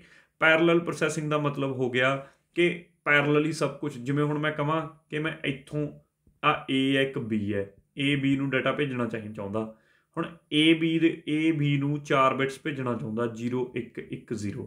ਜੇ ਤਾਂ ਇੱਥੇ ਹੁਣ ਇੱਕ ਚੈਨਲ ਹੈ, ਪਹਿਲਾਂ ਇੱਕ ਕਰਕੇ ਜਾਊ, ਪਹਿਲਾਂ 0 ਜਾਊ, ਫਿਰ 1 ਜਾਊ, ਫਿਰ 1 ਜਾਊ, ਫਿਰ 0 ਜਾਊ। ਇਹਨੂੰ ਤਾਂ ਮੈਂ ਕਹਿ ਨਾ ਕਿ ਮੇਰੇ ਕੋਲੇ ਸੀਰੀਅਲ ਪ੍ਰੋਸੈਸਿੰਗ ਹੋ ਰਹੀ ਹੈ, ਸੀਰੀਅਲੀ ਡਾਟਾ ਟਰਾਂਸਮਿਟ ਹੋ ਰਿਹਾ। ਹੁਣ ਜੇ ਮੈਂ ਇੱਥੇ ਚੈਨਲ ਹੀ 4 ਬਣਾ ਦਾਂ, ਐਵੇਂ ਚੈਨਲ 4 ਬਣਾਉਂਗੇ, ਹਰ ਇੱਕ ਦੇ ਪਹਿਲੇ 'ਤੇ 0, ਦੂਜੇ 'ਤੇ 1, ਤੀਜੇ 'ਤੇ 1, ਮਤਲਬ ਇੱਕੋ ਹੀ ਇੱਥੋਂ ਮੈਂ ਇੱਕ ਵਾਰ ਹਿੱਟ ਮਾਰੂੰਗਾ, ਕਲੌਕ ਪਲਸ ਦਊਂਗਾ, ਇੱਕ ਕਲੌਕ ਪਲਸ ਦੇ ਨਾਲ ਹੀ 4 ਦੇ 4 ਇਕੱਠੇ ਇੱਕ ਟਾਈਮ 'ਤੇ ਪੈਰਲਲੀ ਪਹੁੰਚ ਜਾਣਗੇ। ਇਹਨੂੰ ਅਸੀਂ ਕਹਿੰਦੇ ਨੇ ਪੈਰਲਲ ਪ੍ਰੋਸੈਸ। ਅਤੇ ਸਾਡੇ ਜਿਹੜੇ ਕੰਪਿਊਟਰ ਨੇ ਅੱਜ ਕੱਲ੍ਹ ਜ਼ਿਆਦਾਤਰ ਉਹ ਪੈਰਲਲ ਪ੍ਰੋਸੈਸਿੰਗ 'ਤੇ ਕੰਮ ਕਰਦੇ ਨੇ, ਕਿਉਂਕਿ ਮਲਟੀਪਲ ਚੀਜ਼ਾਂ ਇੱਕ ਟਾਈਮ 'ਤੇ ਹੁੰਦੀਆਂ ਰਹਿੰਦੀਆਂ ਨੇ, ਤਾਂ ਪੈਰਲਲ ਪ੍ਰੋਸੈਸਿੰਗ ਹੀ ਹੁੰਦੀ ਹੈ, ਪਰ ਉਸ ਲੈਵਲ ਦੀ ਨਹੀਂ ਜਿਹੜੀ 5th ਜਨਰੇਸ਼ਨ ਗੱਲ ਕਰਦਾ ਹੈ। ਦੂਜੀ ਹੋ ਗਈ ਸੁਪਰ ਕੰਡਕਟੀਵਿਟੀ। ਸੁਪਰ ਕੰਡਕਟੀਵਿਟੀ ਦਾ ਮਤਲਬ ਹੋ ਗਿਆ ਕਿ ਮੇਰੇ ਕੋਲੇ ਜਦੋਂ ਹੁਣ ਇੱਥੋਂ A ਤੋਂ ਟਰੈਵਲ ਕਰਕੇ ਸਿਗਨਲ B ਤੱਕ ਗਿਆ, ਕਿਸੇ ਤਾਰ ਥਰੂ ਗਿਆ ਜਾਂ ਹਵਾ 'ਚੋਂ ਗਿਆ, ਜੇ ਉਰੇ ਉਹਦੀ 100 ਸਟਰੈਂਥ ਸੀ, ਇੱਥੇ ਤੱਕ ਰਹਿੰਦੇ ਉਹਦੀ 90 95 ਤੱਕ ਹੋ ਜਾਂਦੀ ਹੈ। ਥੋੜ੍ਹਾ ਬਹੁਤਾ ਸਿਗਨਲ ਜਾਂ ਤਾਂ ਤਾਰ ਦੇ ਵਿੱਚ ਹੀ ਲੋਸ ਹੋ ਜਾਂਦਾ ਜਾਂ ਹਵਾ 'ਚ ਇੱਧਰ ਉੱਧਰ ਖਿੰਡ ਜਾਂਦਾ। ਇਹ ਜਿਹੜਾ ਸਿਗਨਲ ਲੋਸ ਹੈ, ਜਦੋਂ ਇਹ 0 ਹੋ ਗਿਆ, 100 ਇੱਥੋਂ ਭੇਜਿਆ ਸੀ, 100 ਹੀ ਅਚੀਵ ਕਰ ਲਿਆ, ਉਹਨੂੰ ਅਸੀਂ ਕਹਾਂਗੇ ਸੁਪਰ ਕੰਡਕਟੀਵਿਟੀ। ਆਰਟੀਫਿਸ਼ੀਅਲ ਇੰਟੈਲੀਜੈਂਸ, ਇਹ ਤਾਂ ਅੱਜ ਕੱਲ੍ਹ ਹਰ ਜਗ੍ਹਾ ਹੀ ਯੂਜ਼ ਹੋਣ ਲੱਗ ਗਿਆ। ਆਰਟੀਫਿਸ਼ੀਅਲ ਇੰਟੈਲੀਜੈਂਸ ਤਾਂ ਇੰਨਾ ਕੁ ਯਾਨੀ ਕਿ ਤੁਸੀਂ ਜਾਣਦੇ ਹੋਗੇ ਕਾਮਯਾਬ ਕੰਸੈਪਟ ਹੋ ਚੁੱਕਿਆ। ਇਹ 'ਚ ਕੀਤਾ ਕੀ ਜਾਂਦਾ ਹੈ, ਦੇਖੋ 2 ਚੀਜ਼ਾਂ ਹੁੰਦੀਆਂ, ਇੱਕ ਹੁੰਦੀ ਆ IoT ਇੰਟਰਨੈਟ ਆਫ ਥਿੰਗਸ, ਇੱਕ ਆਰਟੀਫਿਸ਼ੀਅਲ ਇੰਟੈਲੀਜੈਂਸ। ਇਹ ਦੋਨੋਂ ਵੱਖਰੀਆਂ ਨੇ, ਇਹਨਾਂ ਨੂੰ ਰਿਲੇਟ ਨਹੀਂ ਕਰ ਸਕਦੇ। IoT ਤਾਂ ਹੋ ਗਿਆ ਕਿ ਹਰ ਇੱਕ ਚੀਜ਼ ਇੰਟਰਨੈਟ ਦੇ ਥਰੂ ਚੱਲੂਗੀ, ਵੀ ਤੁਸੀਂ ਘਰ ਦੇ ਵਿੱਚ ਮੈਂ ਜਦੋਂ ਬੋਲਾਂ, ਠੀਕ ਆ, ਅਲੈਕਸਾ ਫੈਨ ਬੰਦ ਕਰ ਦੇ, ਫੈਨ ਬੰਦ ਕਰ ਦੇ, ਲਾਈਟ ਬੰਦ ਕਰ ਦੇ, ਲਾਈਟ, AC ਚਲਾ ਦੇ, AC ਚਲਾ ਦੂਗੀ। ਉਹ ਤਾਂ IoT ਹੈ ਕਿ ਥਿੰਗਸ, ਇੰਟਰਨੈਟ ਆਫ ਥਿੰਗਸ ਕਰਤਾ ਤੁਸੀਂ ਨੇ। Artificial intelligence something different. Artificial intelligence ਦੇ ਵਿੱਚ ਜ਼ਿਆਦਾਤਰ ਨਿਊਰਲ ਨੈਟਵਰਕਸ ਅਤੇ ਫਜ਼ੀ ਲੌਜਿਕ ਦੇ ਕੰਸੈਪਟ ਯੂਜ਼ ਕੀਤੇ ਜਾਂਦੇ ਨੇ। ਇਹ 'ਚ ਕੀ ਕੀਤਾ ਜਾਂਦਾ, ਕਿਸੇ ਮਸ਼ੀਨ ਨੂੰ ਪਹਿਲਾਂ ਟ੍ਰੇਨਡ ਕੀਤਾ ਜਾਂਦਾ ਹੈ, ਮਤਲਬ ਜਿਵੇਂ ਆਪਣੇ ਦਿਮਾਗ ਦੇ ਨਿਊਰੋਨਸ ਕੰਮ ਕਰਦੇ ਨੇ, ਇਲੈਕਟ੍ਰੀਕਲ ਸਿਗਨਲ ਭੇਜ ਕੇ ਦਿਮਾਗ ਨੂੰ, ਉਵੇਂ ਹੀ ਨਿਊਰਲ ਨੈਟਵਰਕਸ ਇਹਦੇ ਵਿੱਚ ਕ੍ਰੀਏਟ ਕਰਕੇ ਇੱਕ ਮਸ਼ੀਨ ਦੇ ਵਿੱਚ ਉਹਨੂੰ ਲਰਨ ਕਰਾਇਆ ਜਾਂਦਾ। ਜਿਵੇਂ ਮੈਂ ਹੁਣ ਤੁਹਾਨੂੰ ਲੈਕਚਰ ਪੜ੍ਹਾ ਰਿਹਾ, ਉਹਨੂੰ ਆਹੀ ਚੀਜ਼ ਪੜ੍ਹਾਵਾਂ ਕਿ ਤੂੰ ਪੜ੍ਹਾਉਣਾ ਕਿਵੇਂ ਆ, ਉਹਨੂੰ ਮੈਂ ਪਹਿਲਾਂ ਸਾਰਾ ਲਰਨ ਕਰਾਦਾ ਪੂਰੇ ਦਾ ਪੂਰਾ ਚੈਪਟਰ ਕਿ ਆਹ ਲਾਈਨ ਤੂੰ ਐਵੇਂ ਬੋਲਣੀ ਹੈ। ਉਦੋਂ ਬਾਅਦ ਉਹ ਲਰਨ ਕਰਕੇ ਮਸ਼ੀਨ ਦੀ ਪ੍ਰੈਕਟਿਸ ਕਰਾ ਕੇ ਉਹਦੇ ਅੰਦਰ ਇੱਕ ਐਲਗੋਰਿਦਮ ਭਰ ਕੇ, ਉਦੋਂ ਬਾਅਦ ਉਹ ਮਸ਼ੀਨ ਆਰਟੀਫਿਸ਼ਲੀ ਇੰਟੈਲੀਜੈਂਟ ਬਣਾਤੀ ਮੈਂ। ਮਤਲਬ ਕ੍ਰੀਏਟ ਕਰਤੀ ਇੰਟੈਲੀਜੈਂਸ ਉਹਦੇ ਅੰਡਰ। ਉਦੋਂ ਬਾਅਦ ਉਹਨੂੰ ਛੱਡੋਗੇ ਫਿਰ ਐਂ ਲੈਕਚਰ ਦਊ, ਉਹ ਉਵੇਂ ਡਿੱਟੋ ਬੋਲੂਗੀ ਸਭ ਕੁਝ ਜੋ ਉਹਨੂੰ ਸਿਖਾਇਆ ਹੋਊਗਾ। ਉਹ ਚੀਜ਼ ਹੁੰਦੀ ਆ ਆਰਟੀਫਿਸ਼ੀਅਲ ਇੰਟੈਲੀਜੈਂਸ। ਰੋਬੋਟ ਬਣਾਏ ਜਾਂਦੇ ਨੇ, ਕਿੰਨੀਆਂ ਚੀਜ਼ਾਂ ਆਰਟੀਫਿਸ਼ੀਅਲ, ਤਾਂ ਅੱਜ ਕੱਲ੍ਹ ਹਰ ਚੀਜ਼ ਦੇ ਵਿੱਚ ਹੀ ਆਰਟੀਫਿਸ਼ੀਅਲ ਇੰਟੈਲੀਜੈਂਸ ਚੱਲਣ ਲੱਗ ਗਈ ਹੈ। ਠੀਕ ਹੈ, ਤੁਹਾਡੇ ਬੋਟਸ ਨੇ, ਠੀਕ ਹੈ, ਬੋਟਸ ਜਿਹੜੇ ਹੈਗੇ ਨੇ, ਜਿਵੇਂ ਹੁਣ ਸਾਈਡ 'ਤੇ ਨਾਲ ਦੀ ਨਾਲ ਖੁੱਲ੍ਹ ਜਾਂਦਾ ਤੁਹਾਡੇ ਕੋਲੇ, ਉਹ ਪਹਿਲੀ ਬੋਟਸ ਆਰਟੀਫਿਸ਼ੀਅਲ ਇੰਟੈਲੀਜੈਂਸ ਦੇ ਥਰੂ ਸਿਖਾਏ ਹੁੰਦੇ ਨੇ। ਉਹਨਾਂ ਨੇ ਪਹਿਲਾਂ ਤੁਹਾਨੂੰ ਲਿਖਣਾ ਹਾਏ, ਠੀਕ ਹੈ, ਫਿਰ ਤੁਹਾਨੂੰ ਲਿਖਣਗੇ how can I assist you ਫਲਾਣਾ, ਉਹ ਫਿਕਸ ਨੇ ਉਹਨਾਂ ਦੀਆਂ ਕਮਾਂਡਸ। ਠੀਕ ਹੈ, ਤਾਂ ਉਹ ਆਰਟੀਫਿਸ਼ੀਅਲ ਇੰਟੈਲੀਜੈਂਸ ਦਾ ਹੀ ਕਮਾਲ ਹੈ ਸਾਰਾ ਜਿਹੜਾ ਕੁਛ ਇਹ ਚੱਲਦਾ ਆਪਣੇ ਕੋਲੇ। ਤਾਂ 5th ਜਨਰੇਸ਼ਨ ਇਸ ਚੀਜ਼ ਦੀ ਗੱਲ ਕਰਦੀ ਹੈ ਸਾਡੇ ਕੋਲੇ, ਆਹ ਸਾਰੇ ਕੰਸੈਪਟਸ ਦੀ। ਠੀਕ ਹੈ, ਤਾਂ ਇਹ ਸਭ ਕੁਝ ਸਾਡੇ ਕੋਲੇ 5th ਜਨਰੇਸ਼ਨ ਦੇ ਵਿੱਚ ਆਇਆ। ਅਤੇ ਇਹ ਸੀਗਾ ਸਾਡਾ ਜਿਹੜਾ ਲੈਕਚਰ ਪਹਿਲਾ ਫੰਡਾਮੈਂਟਲ ਦਾ, ਹੈ ਨਾ। ਹਾਲੇ ਫੰਡਾਮੈਂਟਲ ਕੰਪਲੀਟ ਨਹੀਂ ਹੋਇਆ, ਇਹਦਾ ਜਿਹੜਾ ਰਿਮੇਨਿੰਗ ਪੋਰਸ਼ਨ ਹੈ ਆਪਾਂ ਅਗਲੇ ਲੈਕਚਰ ਦੇ ਵਿੱਚ ਕਵਰ ਕਰਾਂਗੇ। ਤਾਂ ਇਸ ਪੋਰਸ਼ਨ ਦੇ ਵਿੱਚ ਅਸੀਂ ਨੇ ਦੇਖਿਆ ਕਿ ਕੰਪਿਊਟਰ ਕਿਵੇਂ ਕਿਵੇਂ ਬਣਿਆ। ਠੀਕ ਹੈ, ਅਬੈਕਸ ਤੋਂ ਲੈ ਕੇ ਚੱਲਦਾ ਗਿਆ, ਫਿਰ ਚਾਰਲਸ ਬੈਬੇਜ ਤੱਕ ਥੋੜ੍ਹੀ ਜਿਹੀ ਤਰੱਕੀ ਹੋਈ, ਫਿਰ ਆਪਣੇ ਕੋਲੇ ਬੋਟਲਨੈਕ ਪ੍ਰੋਬਲਮ ਵਾਲਾ ਬੌਨ ਨਿਊਮਨ ਆਇਆ, ਮਾਰਕ 1 ਆਇਆ। ਫਿਰ ਅਸੀਂ ਇਹਦੀਆਂ ਜਨਰੇਸ਼ਨਸ ਦੇਖੀਆਂ ਕੰਪਿਊਟਰ ਦੀਆਂ, ਇਹਨਾਂ 'ਚ ਕੀ ਕੀ ਫਰਕ ਹੈ। ਹੁਣ ਇਸ ਤੋਂ ਬਾਅਦ ਅੱਗੇ ਅਸੀਂ ਫਿਰ ਕੰਟੀਨਿਊ ਕਰਾਂਗੇ ਟਾਈਪਸ ਆਫ ਕੰਪਿਊਟਰ ਜਾਂ ਸੁਪਰ ਕੰਪਿਊਟਰ ਵਗੈਰਾ ਦੇ ਉੱਤੇ ਗੱਲ ਚਰਚਾ ਕਰਾਂਗੇ, ਬੂਟਿੰਗ ਐਟਸੈਕਟਰਾ। ਉਹ ਪੋਰਸ਼ਨ ਫੰਡਾਮੈਂਟਲਸ ਦਾ ਸਾਡਾ ਰਹਿ ਗਿਆ, ਉਹਨੂੰ ਅਸੀਂ ਕਵਰ ਕਰਾਂਗੇ ਅਗਲੇ ਲੈਕਚਰ ਦੇ ਵਿੱਚ। ਇਸ ਲੈਕਚਰ ਦੇ ਵਿੱਚ ਇੰਨਾ ਹੀ ਆ। Thank you for watching.